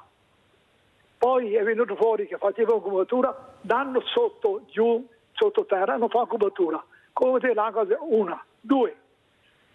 Una volta in campagna era a lavorare alla Padovana qua, sulla nostra zona, cioè campi lunghi 100 metri con sommità piada di parcai e tutto quanto, e ogni 200 metri era un fossone grande come qui. Gli era fatto i campi perché si lavorava con i bestie, con tutto manodopera. Dopo di fuori la meccanizzazione e ora troppo invece 100 metri, 1000 metri di campo e l'acqua si c'ave, scusa parola brutta, e l'acqua, inutile. E un'altra cosa, inutile che alzi gli alberi, bisogna che slarghi il canale, slargarlo e alzare l'acqua che scorre sui campi, sui bassi. Una volta che era in febbraio che andava sotto acqua, sempre in febbraio e basta. Bisogna quello che ci meritiamo da natura. Ciao. Grazie Piero, infatti è vero, si facevano i granai, i fienili, ma non si andava sottoterra, poi invece si va sempre più profondo, garage sotto, tutto sotto.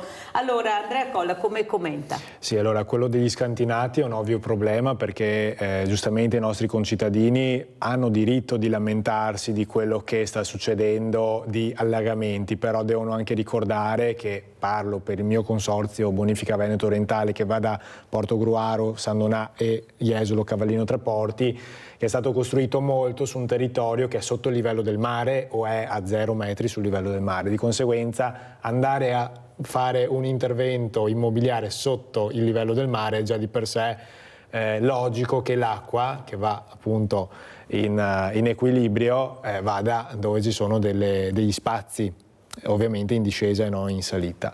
Di conseguenza questo è fisiologico e non c'è una soluzione se non quella di implementare, come diceva bene il professore, in queste grandi opere quella che è l'invarianza idraulica, ossia io faccio un'opera a livello strutturale, vado a costruire l'autostrada con le corsie, però devo già prevedere che vado a fare una variazione rispetto a quello che è un terreno fertile che può andare a ricevere queste quantità d'acqua. Poi io voglio anche portare all'attenzione dei nostri telespettatori un fatto di questi ultimi giorni. Nelle 48 ore che hanno visto la grande tempesta che ci ha afflitti, sono caduti 140 miliardi di litri nel nostro territorio. Questo vuol dire che è come se siamo 8 miliardi, ma diciamo che se ogni persona del mondo prendesse 10 bottiglie d'acqua da 2 litri e ce le riversasse noi in Veneto. Fermo! Però questo si sapeva, perché gli addetti ai lavori, le persone competenti che hanno studiato, i climatologi, avevano avvisato che avremmo avuto nubifragi, perché si chiamano così, e no bombe d'acqua. Allora, se tu fai prevenzione in base a quello che ti dicono queste persone competenti, allora invece di fare 20 bacini anti-alluvione ne fai 70, perché abbiamo sentito che si va dalla montagna alla pianura e abbiamo bisogno di queste opere. E allora come facciamo? Ma non ci sono gli investimenti. Ma se ho detto, se fai cichete, oppure un grande investimento su un'opera che non la finisci nemmeno in 20 anni, cos'è la terza corsia che andiamo avanti? 20 anni, Presidente? Sì, ecco, 20 anni, mancano ancora 10 forse? E lì veramente è una questione, al di là della problematica dell'acqua, lì ci sono in pericolo vite umane, perché ogni giorno ci sono dei morti, e su questo veramente noi dobbiamo solo intervenire tempestivamente, perché fin tanto che si parla di danni alle cose purtroppo tutto si può recuperare, ma quando si parla alle persone no, e quindi bisogna fare prevenzione. Non ci si rende conto che la gente a casa paga, perché poi sono cose che paghiamo noi, a parte che poi se non ci fossero arrivati i soldi del PNR dall'Europa non so che fine avremmo fatto, perché noi non avevamo neanche gli occhi da piangere. Per questa è la verità, condanniamo tanto l'Europa, è quella che ci ha dato i soldi per risollevarci, anche se li dobbiamo distribuire, una parte invece non la dobbiamo, però questa è la verità, non avremmo messo neppure in sicurezza quel poco che abbiamo messo in sicurezza del paese, perché sembrano tanti ma poi suddivisi diventano pochi. Ma lei che è giovane e che sta cercando anche di dare un segnale, anche un segnale giovane a questo ruolo che lei ricopre, cos'è che vede? L'ascoltano, non l'ascolta? Lei viene dalla Coldiretti, che è stata anche contestata recentemente dagli agricoltori, poi tutto si è pianificato perché hanno cominciato a dialogare e a trovare una linea comune, però ci sono ancora delle perplessità, queste associazioni che dovrebbero muoversi in maniera diversa, anche questi consorzi di bonifica che forse dovrebbero spiegare anche di più cosa fanno nel territorio, dove ci sono le criticità, cosa fanno, perché poi le paghiamo perché ci arriva la tassa. Prego. Sì, allora c'è da dire questo, noi nel nostro comprensorio abbiamo 113.000 ettari di territorio, 80 idrovore e 2.000 chilometri di canali da gestire. Il nostro cittadino, il nostro imprenditore che ha imprese, che ha capannoni, l'azienda agricola di per sé, quella che è il maggiore contribuente a livello appunto veneto, ha un tributo da versare, perché noi siamo un ente privato, un consorzio, con scopo pubblico. Quindi noi dobbiamo andare a chiedere finanziamenti in conto alla Regione, e la Regione ci dà questi soldi soprattutto quando si tratta di sistemare delle emergenze, quando è tardi, come dicevo prima. Non perché faccio prevenzione, ma quando arriva l'emergenza, ma è tardi. Non possiamo nemmeno fare prevenzione, nel senso che c'è proprio questo vincolo di investimenti in conto a quello che è i manufatti che abbiamo in gestione dal demanio nel nostro territorio, piuttosto che appunto da enti regionali tra i più vari, magistrato alle acque e quant'altro, dove effettivamente noi possiamo solo fare manutenzione ordinaria. La straordinaria deve proprio succedere la catastrofe perché ci venga concesso, e questo è sbagliato, sbagliatissimo. Ma scusi Presidente, noi abbiamo visto anche delle scene incredibili, apocalittiche, quest'acqua che entrava, questi sacchi di sabbia che non erano messi nella posizione giusta, perché non sai come fare, nessuno ti ha avvisato, inutile mettere i sacchi se non sai come metterli, perché l'acqua entra da tutte le parti. Anche qua informare, visto che c'è questa criticità. Abbiamo Giulia da Venezia. Ciao Giulia, che piacere sentirti. Sì Mirella, ciao, buongiorno a tutti, anche agli ospiti, anche a me è un piacere Mirella. Allora Mirella, sì Mirella, mi hai sentita fino adesso, sì, vero? Sì. Allora Mirella, sì, io volevo dire anch'io qualcosa qua a riguardo delle alluvioni, perché Mirella... hanno chiuso dappertutto Mirella, è logico che l'acqua va dove trova spazio, E allora Mirella, volevo dire che ieri ho sentito il professore là dal PAO e anche l'altro ospite, professore che inviti. Sì Mirella, ma e allora se ci sono anche altre soluzioni, perché andare a sacrificare la cosa, le gravi diciamo, che là ci sono tutte le diversità. Non si può fare anche che sacrificano i vigneti, Mirella? I vigneti tanto ce ne sono tanti e invece là è un posto meraviglioso e noi non possiamo privarci di tutto perché adesso ci sono queste alluvioni pericolose. Sacrificano dove faranno il meno danno. E invece Mirella, poi volevo dirti un'altra cosa, loro vogliono fare perché fanno anche di più di quello che devono fare, perché guarda che domenica sera in una trasmissione, posso dire anche la trasmissione? No, Mirella? vai via dritta. Ah, bene. Hanno fatto vedere, Mirella, che dovevano ristrutturare la pista da bob di Cortina, perché hanno intervistato il signor Zaia domenica sera e non sapeva cosa rispondere al giornalista quando gli ha fatto vedere la carta che non dovevano distruggere il bosco ma ristrutturare la pista vecchia, e invece hanno distrutto di più di quello che dovevano distruggere all'Arici di 140 anni. E lui non sapeva, faceva l'indiano, il sorrisetto al giornalista. Mi sono vergognata io per il giornalista, Mirella. Non è possibile che si comportino così, perché portano le loro firme, la sua e quella di quell'altro che alza il dito, che deve fare anche a Messina il ponte. Ecco, allora Mirella, siamo stanchi di questi politicanti che fanno schifo, perché a vedere un presidente o un signor che non sa cosa rispondere, che il giornalista gli dice guarda che porta la sua firma questa che doveva ristrutturare la pista vecchia. Ecco, e se no li ospitavano anche in un altro posto, Mirella, per 9 giorni. E noi siamo stanchi, Mirella, di vedere queste schifezze. Mirella, scusami se ho alzato un po' la voce, però io non ne posso più di questi qua. Grazie alla nostra Giulia, abbiamo sentito anche le riflessioni di Giulia da Venezia. Allora ritorniamo a Andrea Colla, vicepresidente consorzio, perché lo riguarda in particolare, ecco, opere molto importanti, costosissime, a scapito di quello che magari ha invece bisogno veramente il Paese, come ha detto lei, di mettere in sicurezza questo territorio. Prego. Sì, gli investimenti che vanno fatti per noi che siamo comunque imprenditori all'interno del Consiglio d'amministrazione, che veniamo dal mondo dell'agricoltura soprattutto, ma non solo, perché ci sono anche proprio membri del Consiglio di amministrazione e dell'Assemblea che sono sindaci con cui abbiamo un dialogo molto importante e che sono anche amministratori della Regione, quindi abbiamo appunto dei consiglieri che sono nominati dalla Regione proprio perché il nostro bilancio poi viene approvato dalla Regione stessa per il budget di spesa preventivo e il consuntivo quando appunto abbiamo queste emergenze da portare come appunto immediato risarcimento anche a quello che è successo. Diciamo che c'è un dialogo molto acceso sugli investimenti da fare. Perché?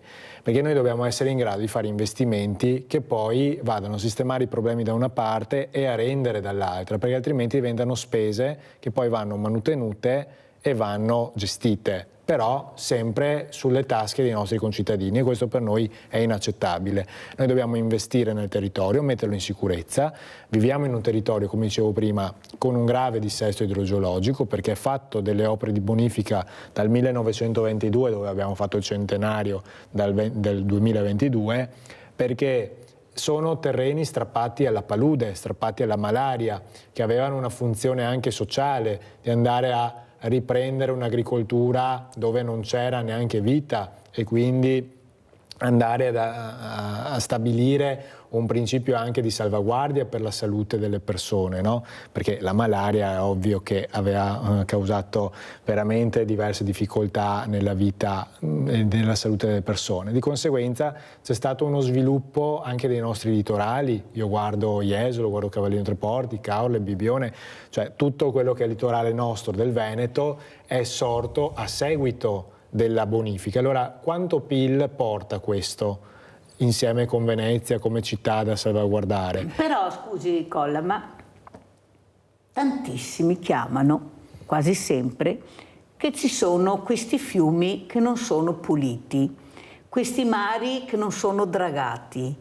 Però vediamo che la tecnologia ha fornito questi strumenti per fare questo, e anche sono degli strumenti molto importanti, però ogni volta c'è la questione del denaro. E come faccio a usarli se non ho le possibilità? Lei ha detto giustamente e l'ha dichiarato, arrivano i soldi quando c'è l'emergenza, ma non c'è per fare prevenzione. Allora se io faccio prevenzione non mi arriva l'emergenza, perché ho fatto prevenzione. Esatto. Ma perché non lo capiscono questo? Cioè perché faccio fatica a capirlo, perché come dicono poi a casa che usano il buonsenso, avete sentito le telefonate, cioè i conti si fa presto a farli, ma se ho questo problema, risolviamo il problema qui, facciamo prevenzione e lo mettiamo in sicurezza. Una volta messo in sicurezza questo, andiamo da un'altra parte e mettiamo da un'altra parte, perché fare tutti sti giochetti alla fine non porta a niente. Vediamo anche le immagini che pregherei la regia di mandare, perché veramente sono stati dei giorni veramente terribili, per far capire quanta acqua è arrivata. Ma questa acqua dove va se non trova più nessuno sbocco, se nessuno pulisce? Eppure i consorzi di bonifica dicono che loro fanno di tutto, di più, che puliscono, che mettono in sicurezza, ma allora noi a casa cosa stiamo vedendo? Perché noi, rami, tronchi, di tutto e di più, prego, alberi interi. Fondamentalmente questo è un problema atavico, nel senso che noi abbiamo appunto tutta una serie di reti irrigue dove va a confrontarsi sia il mondo agricolo, che quindi ha questi canali che vanno seguiti. Adesso ci sono tutti i terreni con il drenaggio, quindi ci sono meno fossi, la cosiddetta ferrarese, la padovana, che il nostro commentatore diceva prima, e di conseguenza anche la difficoltà all'interno del principio di desertificazione che stiamo affrontando, avendo usato troppa chimica rispetto alla chimica verde per i nostri terreni, abbiamo perso fertilità nei nostri suoli. La fertilità, quindi diciamo tutto quello che riguarda l'humus, è in grado di trattenere di più l'acqua, che invece altrimenti scivola e va ad accumularsi anche sul sottofalda, sul sottosuolo, e non riesce poi a defluire. Quindi abbiamo delle problematiche con le semine adesso del mais, che era stato messo appunto a semina. Sì, assolutamente, perché ovviamente andrà in asfissia radicale e di conseguenza un danno immediato ai nostri agricoltori. Ma qui c'è un territorio da salvaguardare, c'è un PIL, l'occupazione, come dicevo prima. Facciamo l'esempio del Mose, che so che è stato molto criticato perché c'è stato un sistema errato, no, nella gestione dei denari pubblici, che è evidente, è stato lo scandalo più grande che c'è stato in Italia. Esatto, però in quel momento l'idea era corretta, come è stato dimostrato poi dai fatti. Quando Venezia veniva allagata all'acqua alta, adesso alzando il Mose non accade più. Allora, se Venezia rappresenta 26 milioni di turisti con un PIL molto importante che si riversa nelle casse del Veneto, con le tasse di soggiorno, con l'IVA per gli alberghi, per i ristoranti, per tutto quello che riguarda oggi la spesa dei turisti e il lavoro che i nostri concittadini fanno per tenere l'ospitalità alta e di alto livello, e questo si traduce in tasse, in entrate. Allora può essere che un'uscita importante debba non essere possibile perché dall'altra parte io non penso alle entrate che questo mi può portare a beneficio. Deve esserci un investimento correlato con l'uscita di spesa, come in ogni impresa, no?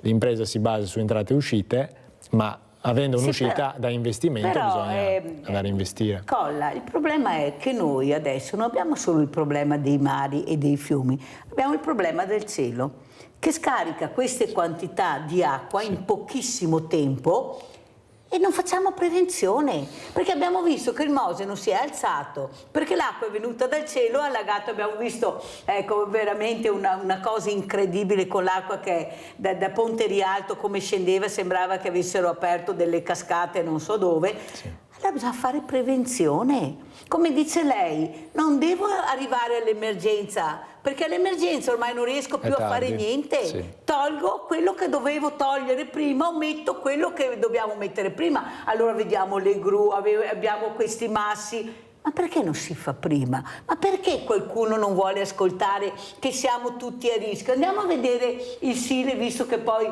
sfocia a Jesolo, sì. Questo Sile che bagna tantissimi comuni, perché è il fiume più lungo d'Europa. Eppure io non ho mai sentito che nessun comune dice questo pezzo lo draghiamo, facciamo un pezzo alla volta e lo puliamo. Andiamo a vedere il servizio, che stavolta l'abbiamo scampata.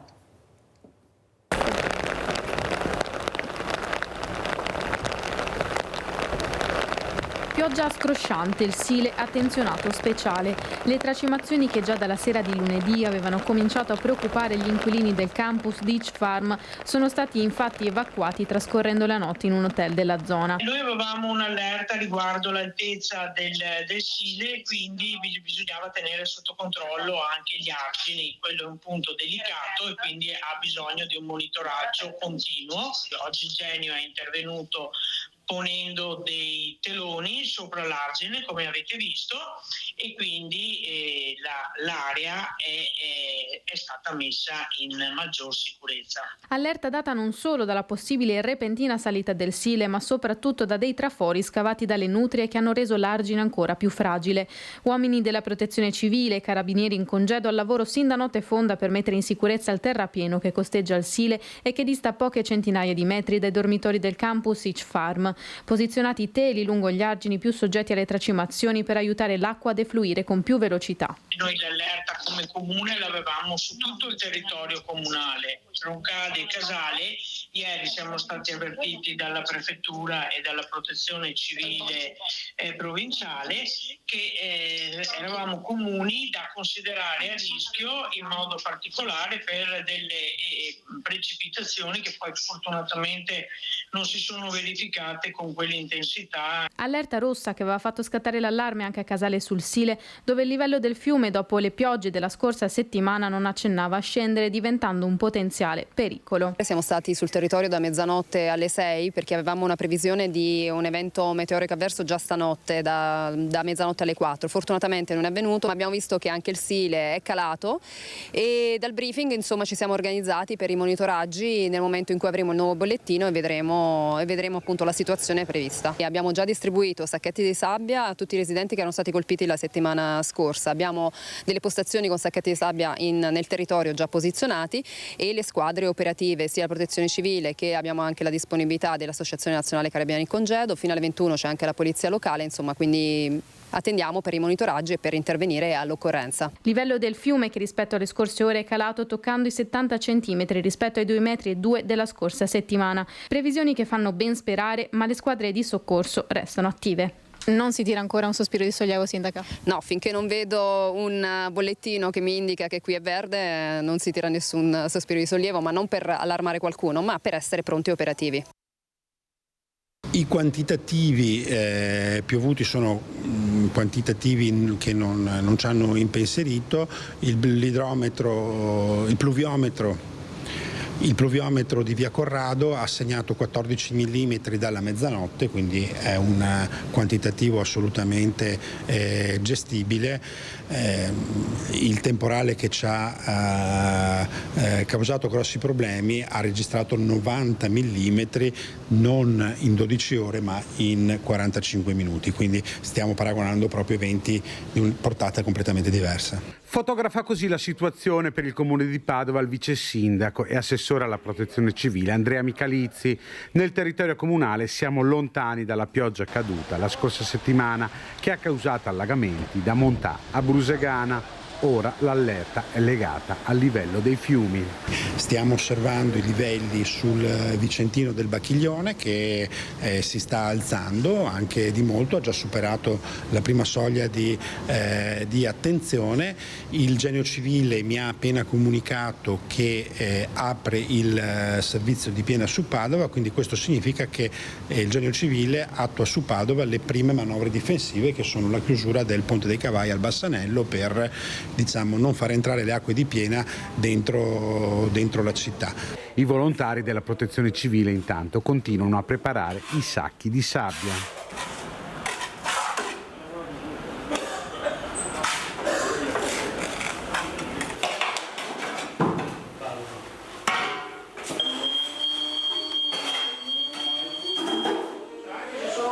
In via Tassinari, sede della Protezione Civile padovana, sono stati preparati più di 1000 sacchetti che pesano 20 kg l'uno.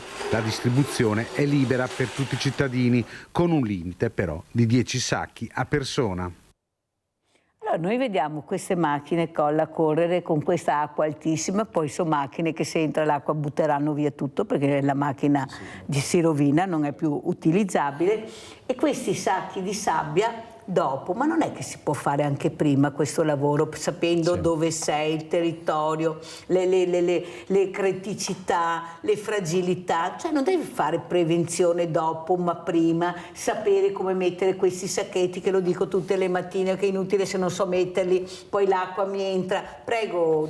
Sì, diventa quasi un danno mettere dei sacchi in modo sbagliato, perché si va a calare quella che è la soglia dell'attenzione, perché si pensa di essere sicuro, e dall'altra parte un sacchetto che invece va a scivolare via lungo il corso di un corso d'acqua può andare a impattare su altre, diciamo su un altro territorio, e quindi andare a accumularsi più in fondo e quindi creare un danno invece che un beneficio. Quindi secondo me va risolta la questione anche rispetto a quello che si vedeva prima con la sindaca di Roncade, rispetto alla problematica delle nutrie che fanno queste buche, queste voragini, a prescindere insomma dalla questione idrogeologica, che poi arrivano questi buchi a diventare dei crateri veri e propri, perché l'acqua insomma va a corrodere tutta la questione legata a un piccolo buco che diventa una voragine, anche a salvaguardia di quelli che sono gli argini e gli operatori che poi vanno a pulire gli argini per tenerli in sicurezza.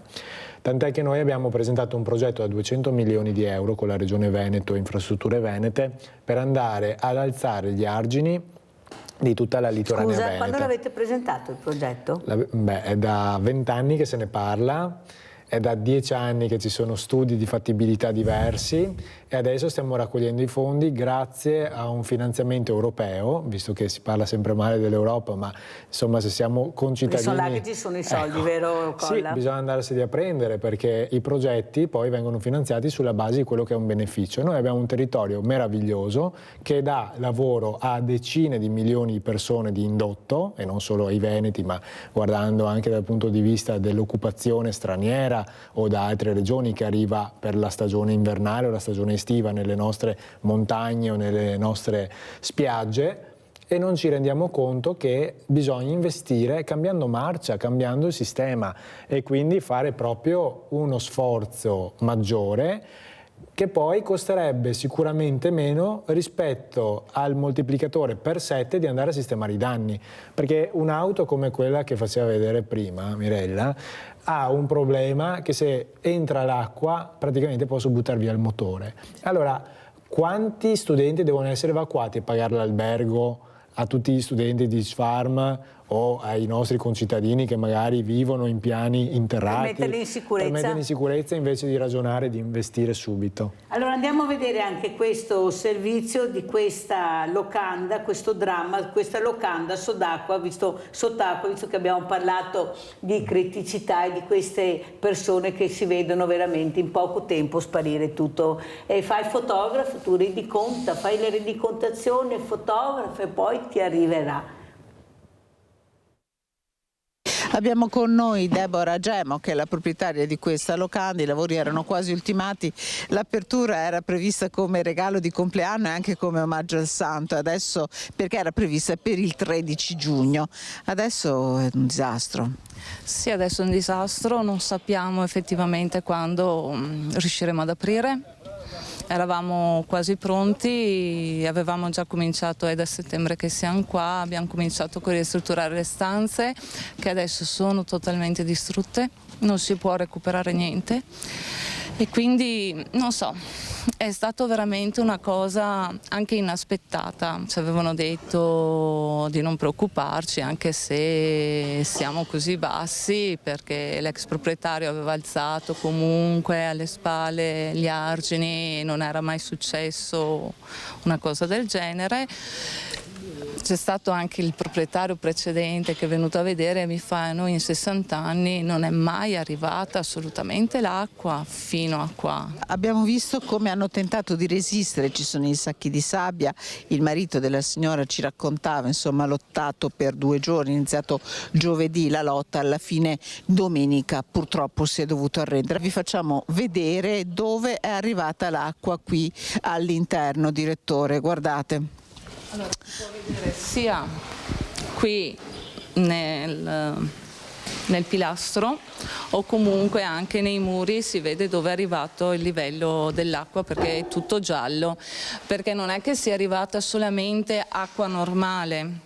Noi abbiamo una stalla qui di fianco e è andata sotto anche la stalla e quindi era un misto di acqua e liquami. Fortunatamente abbiamo dei vicini che sono veramente dei gioielli, come è stata un gioiello la protezione civile di San Vitale, che ci hanno veramente dato una mano, hanno fatto il possibile, però bisogna lavare al più presto, perché essendo che assorbe è già stato, dobbiamo proprio fare una cosa veloce e d'impatto subito. Guardate come sono ridotte le stanze della locanda. Allora, questa era la stanza azzurra, pensata anche per proprio rilassarsi, era matrimoniale, perché in questa stanza ho voluto riprendere proprio i colori anche della natura. E questa era quella azzurra, poi però come vedete è tutto, scusate. Poveretta, guardate, veramente fa venire i brividi. Abbiamo Monica da Paese, ciao Monica. Pronto? Sì, ciao a tutti, ciao. Prego. Ciao. No, allora sentivo parlare del pericolo dei margini, della infiltrazione idrica del paese, però è anni che se ne parla, però purtroppo non si fa mai nulla. E diamo sempre colpa agli animali, vorrei sottolineare. Allora, quello che bisognerà informarsi bene, quello delle nutrie, che le nutrie fanno danni, che fanno qua, che fanno là. Bisogna informarsi bene su queste cose qua inizialmente. Poi la colpa, appunto, ripeto, non è colpa degli animali, è colpa dell'uomo, perché purtroppo le cose non vengono fatte come devono essere fatte e dopo ci ritroviamo con le inondazioni. Ecco, questo volevo dire. Grazie Monica, mettiamo tutto in fila, si passa sempre il cerino, la colpa non è mai di nessuno, è l'ultimo poi della catena che paga le conseguenze di tutto, come avete visto queste imprenditrici, investi nell'azienda, credici, poi ti capita il disastro. Non era mai successo, ma quello che non succede in 500 anni succede su 5 minuti e abbiamo visto la dimostrazione. Io sono dell'idea, scusi, però colla che c'è la mano dell'uomo, per la sua superficialità, di questi che dovrebbero sapere. Abbiamo un'urbanistica che è la chiave di tutto, che è quella che ti dà là dove costruire, come costruire, ma se uno non se ne frega di questo è inutile poi che la casa vada sott'acqua, perché là non poteva essere, ecco, pure nelle golene, abbiamo le case nelle golene, però nessuno ancora va via perché si passa sempre. Ecco, come vi muoverete? Colla prossimamente? Sì, allora sono d'accordo che sia sempre colpa dell'uomo, anche la nutria, parlavamo prima, adesso anche a me piacciono gli animali, però va detto le cose come sono, è un animale che non è autoctono, è stato importato per fare delle pellicce e poi si riproduce a una velocità spaventosa, di conseguenza c'è un equilibrio nella natura da rispettare, che è lo stesso che poi noi, non rispettandolo, siamo soggetti a queste difficoltà e queste devastazioni, no? E quindi bisogna soprattutto avere questo equilibrio anche dal punto di vista dell'amministrazione, no? Allora noi ci muoveremo così, portando dalla nostra la politica, portandoli a vedere i drammi che colpiscono queste persone quando, come abbiamo visto prima, un'attività da lanciare in cui ci sono sicuramente stati sacrifici, ci sono stati dei sogni infranti, ci sono stati tutta una serie di anche paure nell'aprire, non si riesce neanche ad aprire un'attività perché prima viene allagata. È assurdo, non deve succedere, o va fermato prima perché non può essere fatta un'attività lì e deve essere fatta altrove, riqualificando magari quello che già esiste, ma altrimenti devono essere messi in condizioni gli imprenditori di operare e quindi creare, oltre che beneficio per se stessi, anche per la collettività. Però, Colla, quello che però traspare è che queste persone che hanno la casa a piano terra con gli interrati, se sono vicini a un canale, un fiume, cioè non è da stare così tranquilli. Infatti. E beati. Anche qua il paese si dovrà muovere, il paese politicamente, parlo, per mettere in sicurezza queste, perché se viene un'altra allora questa imprenditrice magari adesso mette a posto, mette tutto in sicurezza, poi arriva un altro nubifragio e si ritrova come prima. Non è possibile questo, con urbanistica, guardate che è la cosa più importante, non so se Andrea Colla è d'accordo, ma è quella che dai là quando tu costruisci, dove costruisci e come costruisci. Ma perché non riescono a capire che bisogna veramente prendere posizione e vedere veramente com'è la realtà invece di spendere soldi e soldi su opere inutili? Andiamo in pubblicità.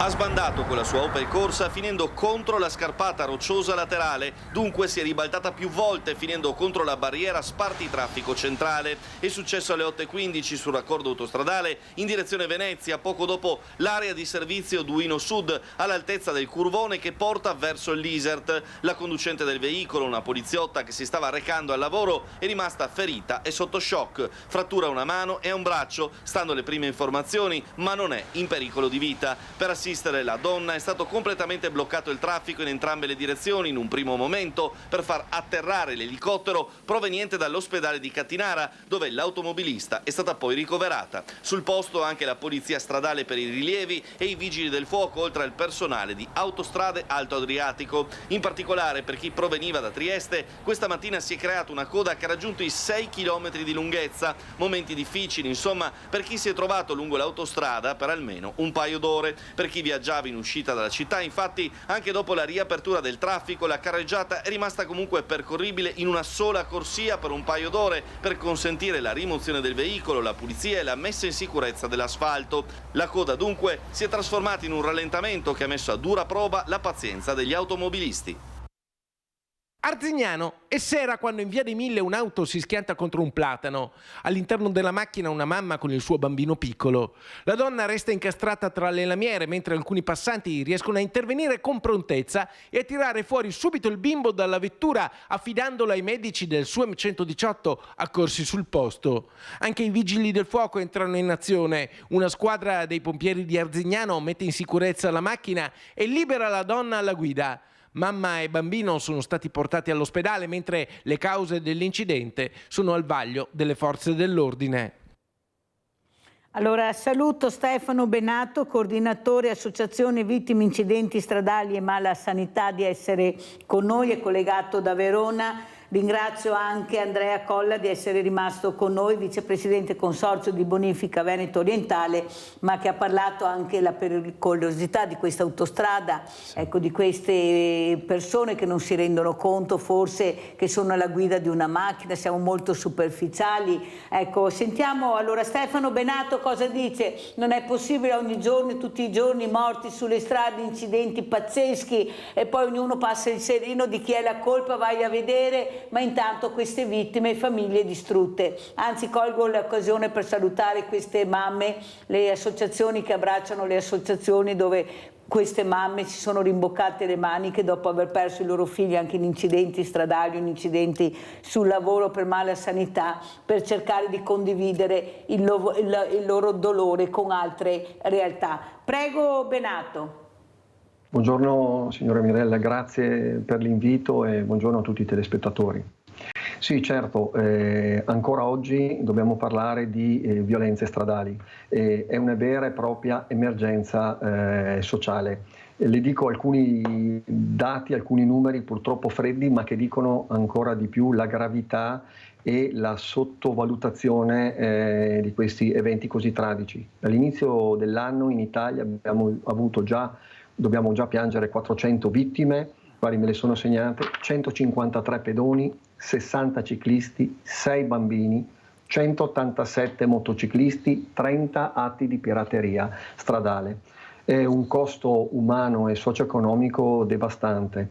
Purtroppo dal nostro punto di vista, e ringrazio lei e la sua rete per la sensibilità, purtroppo a differenza di altri eventi catastrofici come quelli aerei, marittimi,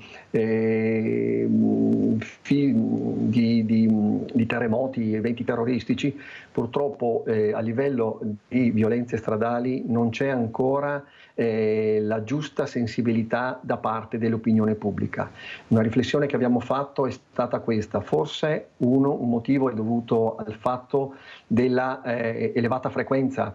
Sempre per sciorinare freddi numeri, abbiamo un decesso ogni 3 ore in Italia.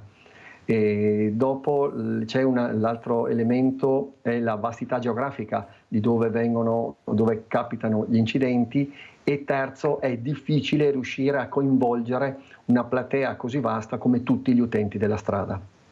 Senta Benato, è vero, però è anche vero, io lo vedo tutte le mattine quando vengo al lavoro, che veramente non viene rispettata la segnaletica stradale, tutti corrono in maniera incredibile, i limiti di velocità non esistono. Ieri ho fatto una discussione con un amico che ha detto: ma come si fa ad andare a 30 all'ora?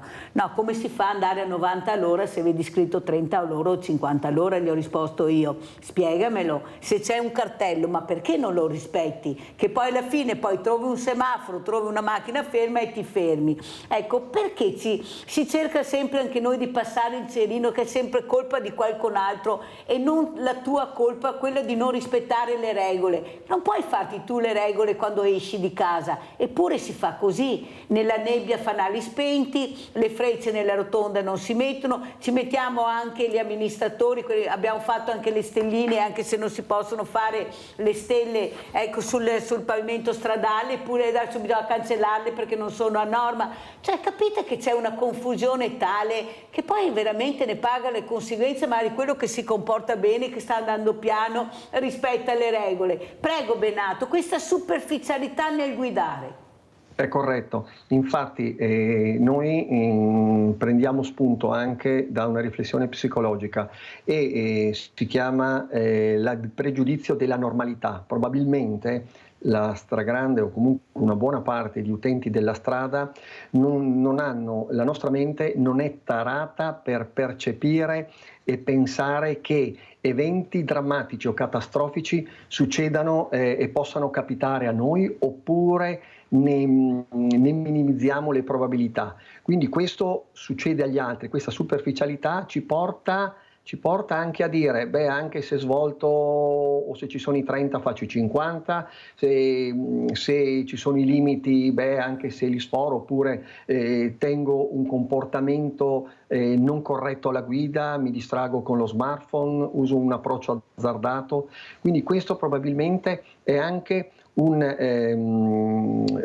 elemento appunto di superficialità che accade agli altri, e io sono comunque attento, sono preparato, sono solo sfortunati a chi capitano questi incidenti. Quindi dal nostro punto di vista come familiari di vittime è proprio anche, ci deve essere un cambio di passo culturale, ma per fare questo bisognerebbe che le nostre coscienze venissero sensibilizzate. Come?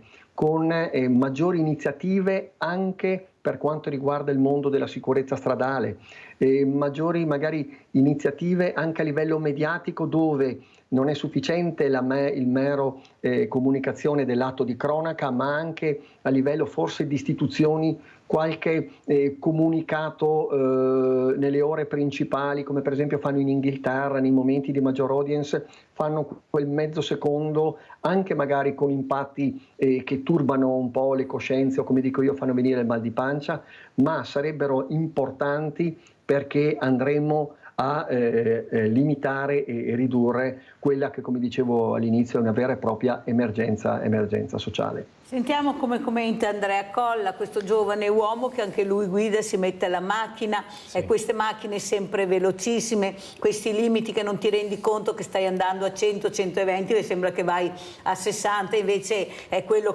con il quale corri. Ecco, come si può fare? Questa pericolosità di questa autostrada che non si conclude dopo 20 anni, abbiamo ancora 2 corsie. Allora, io penso che sia anche colpa della frenesia che rappresenta la parte predominante nelle nostre vite. Abbiamo sempre tantissimi impegni, tantissime corse da dover fare, rispettare gli orari, anche per quanto riguarda purtroppo gli incidenti in agricoltura, che è il settore da cui provengo. Io vedo che sono fatti per la maggior parte, poi le statistiche sono le più varie, però o per riavvicinarsi al fine settimana, quindi la stanchezza di tutta la settimana di lavoro, magari la distrazione, l'albero cardanico che non ha la sicurezza, quindi investire proprio nella responsabilità. Questo trattore in pendenza che non può andare. Esatto, i rovesciamenti senza i roll bar nei trattori, quelli più vecchi, non avere la cintura nel trattore, che con un ribaltamento allora può essere fondamentale. Quindi una serie di disattenzioni che costano carissimo a chi poi viene a mancare, ma anche alla famiglia che subisce questa mancanza del familiare, che magari papà, sono anch'io genitore di 2 bambini, 7 e 5 anni, e cerco sempre di stare attento. Però chi paga le conseguenze più delle volte non è chi commette queste disattenzioni, è il pedone che passa sulle strisce, che magari viene investito perché uno ha il cellulare, che ha il telefono, che è distratto. Io penso proprio a questa frenesia che è all'interno delle nostre vite, e anche la stanchezza. Quanti colpi di sonno, adesso non so le statistiche perché, ripeto, non è il mio settore, però presumo che tanti incidenti di notte anche dei nostri giovani. Ma perché? Perché magari non gli si dà la possibilità economica di avere un alloggio nelle località di mare per fermarsi a dormire, e fanno chilometri come pendolari per andare di notte a divertirsi, poi tornano la mattina ma stanchi. Quanti ragazzi ci sono, Mirella, che purtroppo non tornano la mattina dalle famiglie perché vanno contro un platano? Purtroppo. Anche questo va messo in conto, nel senso come prevenzione. Allora, prima di dare la parola a Raffaella Paese, vorrei far vedere anche la locandina che riguarda proprio le associazioni, abbracciano le associazioni, questo convegno che ci sarà oggi pomeriggio alle 17:30, sport e benessere, presso l'ippodromo di Treviso, con tanti ospiti d'eccezione. Avremo Igor Cassina, avremo Francesco Cagliadipinto, Paolo Vazzoler, Marco Mestrinel, capitano nazionale volley, fondatore della Treviso Basket, appunto Vazzoler, avremo il CONI, avremo tantissime realtà per cercare di capire l'importanza, ecco, di queste discipline con il benessere, ecco, il benessere fisico. Io penso che anche quando tu fai sport, ti rilassi, poi ti metti alla guida, non sei così stressato magari come potrebbe essere, perché anche questo aiuta, a mio avviso. Sentiamo Raffaella da Paese, vai Raffaella. Ciao Mirella e buongiorno a tutti voi ospiti. Io intervengo perché volevo portare una mia esperienza personale di quella che è stata un'informazione organizzata bene su un evento appunto avutosi all'ippodromo di Treviso che riguardava le vittime sulla strada. Le informazioni che ne nate in questo evento, portando anche la testimonianza dei genitori, di quella parte che soffre molto di più, diciamo, rispetto all'ufficio che si occupa della burocrazia. Nel caso mio, ai miei figli, e stiamo parlando di un bambino di 6 anni, di una ragazza di 17, di un'adolescente altra di 16, tra l'altro con una disabilità, li ha fatti vivere da quel momento in modo diverso sulla strada.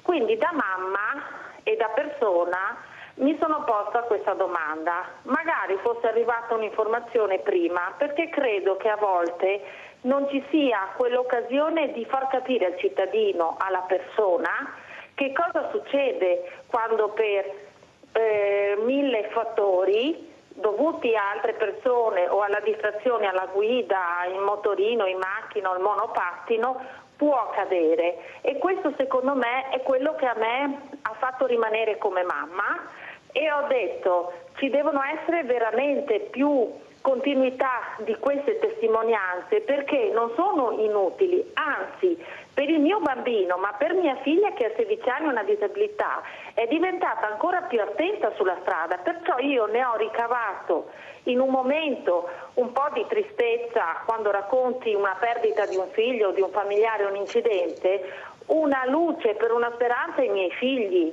Quindi io ringrazio tantissimo i genitori, le famiglie, tutte quelle associazioni che poi si uniscono per raccontare un momento brutto ma farlo diventare forza per gli altri. Quindi volevo dire questo perché mi ha toccato come mamma, come persona.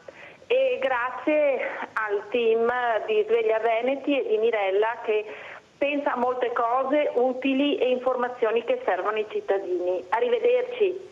Grazie Raffaella a questo importante evento che abbiamo fatto proprio sulle stragi di questi morti, sia per quanto riguarda le strade, sia per quanto riguarda il lavoro, queste mamme che hanno parlato. C'era anche Patrizia Pisi che è vicepresidente Associazione Vittime Incidenti Stradali presenti, anche lei ha portato la sua testimonianza. Però quello che penso, Benato, è che si ascolti poco, perché si sente, non si ascolta, poi ci si mette alla guida e non si fa quello che si dovrebbe fare. Ecco, il rispetto dell'altro, e questo è il grande problema. Noi quando usciamo di casa, da qualsiasi posto, dobbiamo avere il rispetto dell'altro, e perché in Italia non si può arrivare a alcol zero quando guidi. C'è in tante parti d'Europa. In Italia, vuoi per la questione del vino, vuoi per la movida, vuoi per il business colossale, qui si può bere. Ecco, poi c'è un limite, però ecco, vorrei vedere quanto veramente si rispetta quel limite, e soprattutto si rispettano le persone che sono, ecco, dall'altra parte e che hanno tutto il diritto che tu rispetti, ecco, le segnaletiche e la velocità. Prego Benato. Sì, grazie Mirella. Condivido in pieno, ha ragione. Purtroppo c'è un egoismo, un individualismo, io guardo solo al mio recinto, guardo solo al mio orticello, e c'è anche proprio una mancanza di riflessione su quello che può essere la perdita della qualità della vita per un mio comportamento colposo, superficiale. Certo è, noi anche nella regione dove abitiamo, anche noi come associazioni cerchiamo anche di fare rete, ma ci sentiamo un po' tante volte come Davide contro Golia, andiamo contro delle lobby importantissime, quelle dei distributori, produttori di alcol, di superalcolici, e quindi per esempio c'è stato l'evento del Vinitaly un mese e mezzo fa a Verona, non ho visto un minimo, nemmeno un minuto di un messaggio di attenzione. Sì, ci sono questi avvisi sulle etichette delle bottiglie, ma lasciano il tempo che trovano, è come gli avvisi sui pacchetti di sigarette, non si osservano.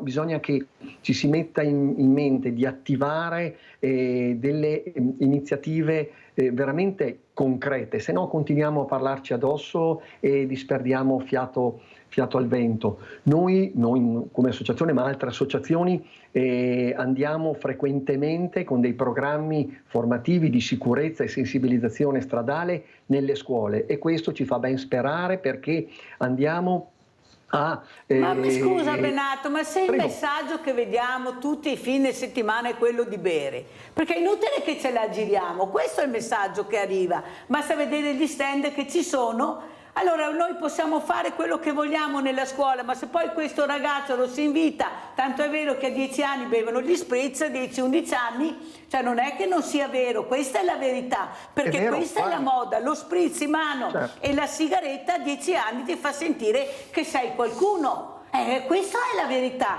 Abbiamo Fabio da Padova, vai Fabio.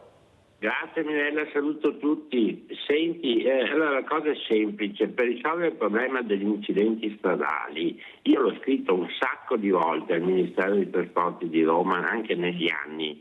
Allora noi abbiamo le tecnologie che ci possono aiutare, ovvero con il segnale GPS satellitare, io so, il mio telefono, ipotesi, può sapere se c'è il limite di 50, se c'è l'autovelox, queste cose qua.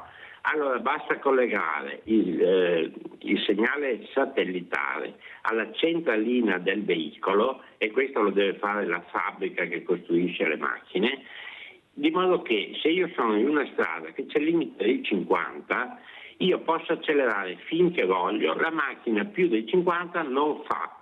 Esiste già questa tecnologia che però viene messa sulle macchine nuove che decido io a che velocità mettere. Invece non devo decidere io, deve decidere il satellitare, e quindi uno non può più andare più forte del limite di velocità di quella strada. Poi ho notato che ci sono delle strade molto strette che c'è il limite 70, dove è pericolosissimo andare a 70, quindi anche i cartelli stradali vanno rivisti comunque, secondo me, perché ci sono strade pericolose, piene di curve strette, con limite 70, che se già vai a 50 è già pericoloso.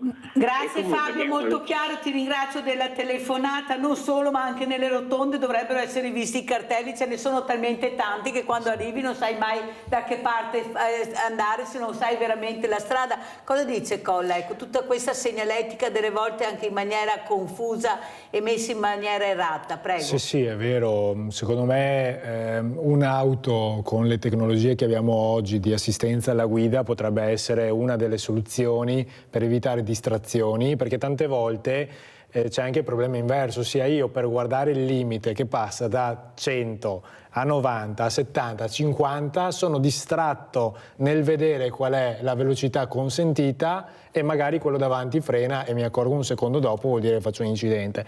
Poi cosa accade? Che tutto questo è un incidente a catena, nel senso, come abbiamo visto il servizio di prima della signora che ha fatto l'incidente in autostrada a Duino. Quante auto ha rallentato questa sua disattenzione? Quante vite ha messo in frenesia ancora maggiore per raggiungere il posto dove stavano andando? Perché ovviamente avendo la coda e stando fermi, poi questi avranno corso di più per recuperare, cercare di recuperare il tempo perso, no? E di conseguenza quanto un piccolo errore, magari di distrazione, anche a volte un malore, anche una problematica legata all'auto che magari ha un guasto, riesce a mettere in crisi tutta una serie di persone che nulla c'entrano con quell'evento, però ne sono concatenate. Quindi la tecnologia può venirci sicuramente in aiuto in questo, e sono d'accordo di mettere un limite che quantomeno ci avvisi che stiamo superando quel limite che viene visto, ma magari con la disattenzione che c'è nel pensare dove stiamo andando, nella telefonata in corso, anche col viva voce, però è sempre una distrazione, o nel dialogo con le altre persone in macchina. Io che ho 2 bambini non le dico quanto insomma parlino di tutto e di più mentre siamo alla guida, magari per andare anche fuori, viaggi lunghi, e quindi la distrazione, che è purtroppo sempre possibile, bisogna evitarla, e la tecnologia sono sicuro che può aiutarci. Allora Benato, sembra che sia stato individuato quello che abbatteva questa segnaletica, che molti cittadini invece lo hanno descritto come un eroe, perché ha fatto la cosa che volevano fare loro ma non avevano il coraggio, lui l'ha fatta. Sembra che ci siano anche dei complici, ma quello che veramente sono questi messaggi devastanti che passano: io devo correre, io non devo rispettare l'orario, ma poi se tu non lo rispetti e veramente c'entri la mia macchina o la mia bicicletta o il mio motorino, ecco, succede una cosa irreparabile, che questa persona non torna più, nella disperazione dei familiari. Prego Benato. Sì, purtroppo ci deve essere un cambio culturale nella nostra mentalità. Probabilmente noi come popolazione, non lo so, forse siamo più magari di fascia mediterranea rispetto ai paesi anglosassoni, siamo ancora fatalisti, siamo ancora, ma sì, tanto a me non capita, io sono meglio degli altri, io riesco a gestire il controllo della macchina, e quindi capite bene che sia da spot pubblicitari, dove per esempio nella finale del Super Bowl negli Stati Uniti, nell'intervallo fanno un piccolo spot sulla sicurezza stradale, e neanche tanto piccolo, perché fanno vedere uno scontro tra due macchine di cui un conducente era distratto dallo smartphone. Noi nell'intervallo di maggior audience cosa mettiamo? Mettiamo tante volte le pubblicità di famose marche di birra o di case vinicole. Quindi anche questi cambi culturali, perché se no non ne veniamo fuori.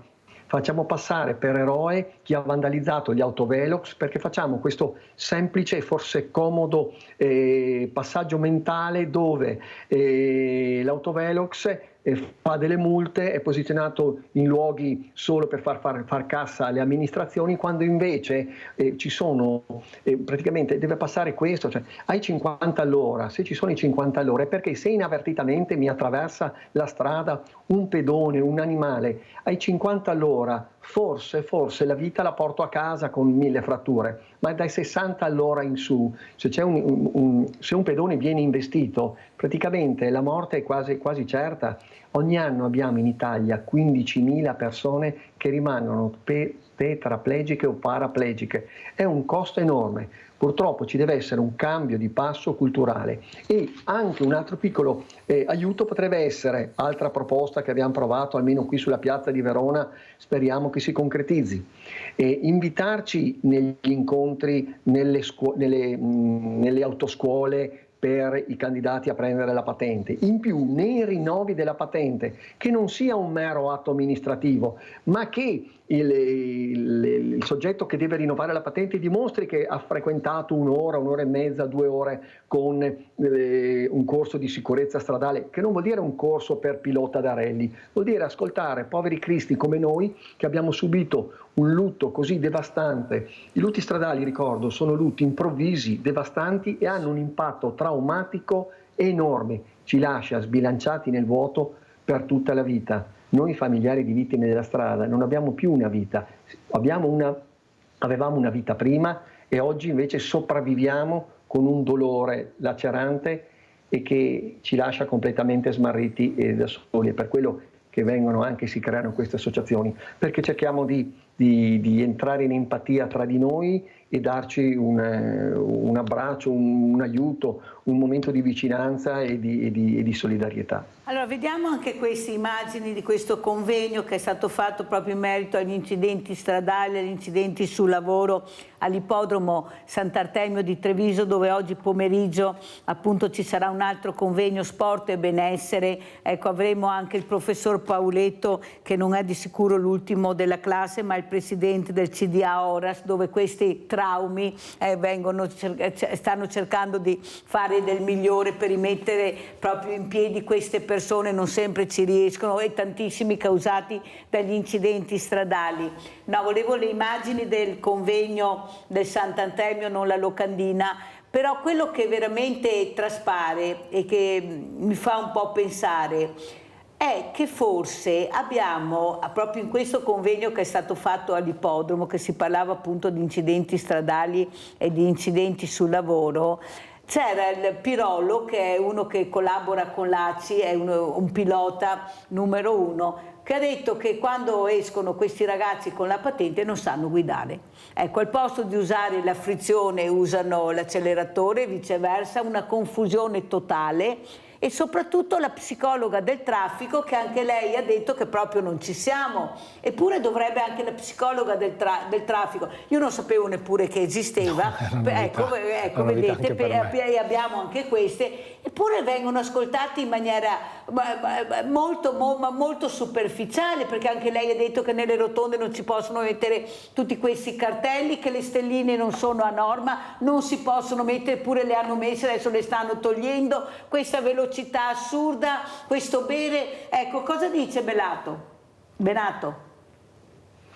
Sì, ero anch'io a quel convegno ed è stato veramente un bel convegno, importante, perché, come tendo a ripetere, non se ne parla mai abbastanza e purtroppo la complessità di tutta la filiera per quanto riguarda la sicurezza stradale ha vari punti di attenzione. Certo, anche le scuole guida devono essere più vicine e più attente a far sì che escano dei bravi utenti della strada, che non basta solo condurre. Ma scusa oppure... Benato, ma cosa serve conoscere il motore se adesso se si ferma la macchina Esatto. ti conviene lasciarla là? Esatto. Cioè, perché non puntiamo di più sulla guida? Ma chi se ne frega del motore, che ormai è meglio, come dico, con le nuove macchine non devi fare niente, devi lasciarla là e chiamare qualcuno dell'ACI che venga a prendere. Certo. Perché si continua a sbagliare, Benato, dopo tutto quello che dite? Prego. Perché probabilmente ci dovrebbe essere i rinnovi oppure i corsi per prendere la patente dovrebbero puntare molto di più su elementi di sicurezza alla guida, correttamente come dice lei, del motore cosa ce ne frega, tanto con l'assicurazione chiamiamo l'assistenza stradale, però anche lì è una banalità. Quante volte io vivo sulla strada, spessissimo ci sono anche dei micro scontri stradali. Non c'è un signore, non c'è una signora che mette il giubbino catarinfrangente, ne abbiamo le macchine pieni. Cosa vuol dire? Questa superficialità qua. Dobbiamo entrare in un cambio di passo della mentalità di una cultura della strada improntata alla sicurezza e non alla superficialità. Per non parlare poi delle infrastrutture, buche che ci sono anche qui a Verona, dovute anche agli eventi disastrosi ovviamente meteorologici, però c'è tutta questa attenzione, deve essere più monitorata. E dopo, Mirella, mi perdoni, ma ci deve essere anche un presidio più costante di divise sul territorio, perché anche la videocamera che monitora la velocità ha un effetto nell'utente della strada meno impattante e di timore della divisa, che la divisa non vuol dire certo l'ordine costituito, ma la divisa è quell'elemento di persona cattiva che mi multa perché se non mi comporto correttamente. È un deterrente importantissimo avere le nostre forze dell'ordine a presidio sulle strade. Molto chiaro Benato, come ci saluta? Oggi ci sarà questo convegno Sport e Benessere, ho invitato anche voi, naturalmente non so se parteciperete, però noi andiamo avanti, ne proporremo un altro appunto sulle morti sulle strade, sulle morti sul lavoro, perché bisogna proporre, come dice lei, continuare a parlarne, visto che abbiamo degli esperti veramente competenti e bravi che dovremmo ascoltare di più, che vengono a questi convegni. Prego Benato. Sì, io vi saluto con questo piccolo messaggio. Purtroppo gli eventi, noi li chiamiamo di violenze stradali sulle strade, non sono mai una tragica fatalità, ma è sempre e solo purtroppo un errore umano. Ringrazio lei Mirella e tutti i suoi collaboratori e la sua rete televisiva, lo ripeto, per la sensibilità su questo tema che tante volte vedo che può turbare forse le coscienze a livello generale dell'opinione pubblica, perché sono temi difficili, non parliamo di temi semplici, e qui parliamo purtroppo di tragedie, di situazioni che impattano tantissimo sulle vite umane, però noi siamo convinti che al di là delle 1000 leggi che ci sono, la riforma del codice della strada a breve, quello che è importante, e noi ci crediamo fondamentalmente, è la prevenzione. Grazie di nuovo Mirella e anche agli ospiti e a tutti i telespettatori. Grazie a Stefano Benato, coordinatore Associazione Vittime Incidenti Stradali e Malasanità. Allora sentiamo anche Andrea Colla, velocissimo, un saluto. Sì, il mio vuole essere un saluto anche di incoraggiamento per vivere una vita che merita di essere vissuta con l'attenzione, con i sacrifici, però per rendere veramente il nostro paese quello che merita di essere, sia il più bel paese al mondo. Grazie anche a Andrea Colla, vicepresidente Consorzio di Bonifica Veneto Orientale, grazie tantissimo anche a voi, ringrazio anche Sandra, sono arrivate le parrucche, sono state consegnate, grazie Sandra, e adesso andiamo a pranzo con la proposta di Mirella. Calamari in cassuola. Questo secondo è ricco di proteine e la ricetta è una delle più dietetiche che la cucina mediterranea potesse creare. Ingredienti per 4 persone: 500 g di calamari, 2 spicchi d'aglio, olio extravergine d'oliva, prezzemolo, sale, 200 g di pomodori pelati, crostini di pane. Tagliate a pezzi i calamari precedentemente puliti e ben lavati.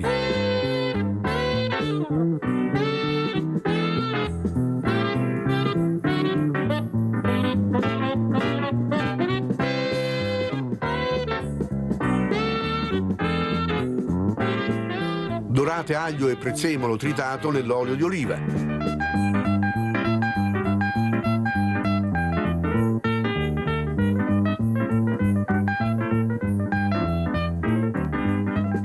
Versate quindi i calamari e i pomodori pelati.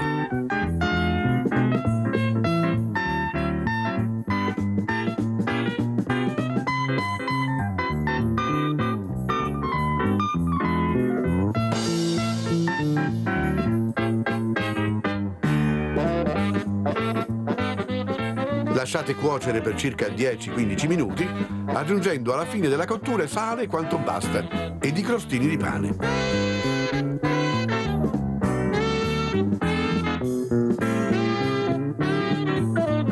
Dopo averli insaporiti, trasferite i calamari in un piatto di portata. Buon appetito!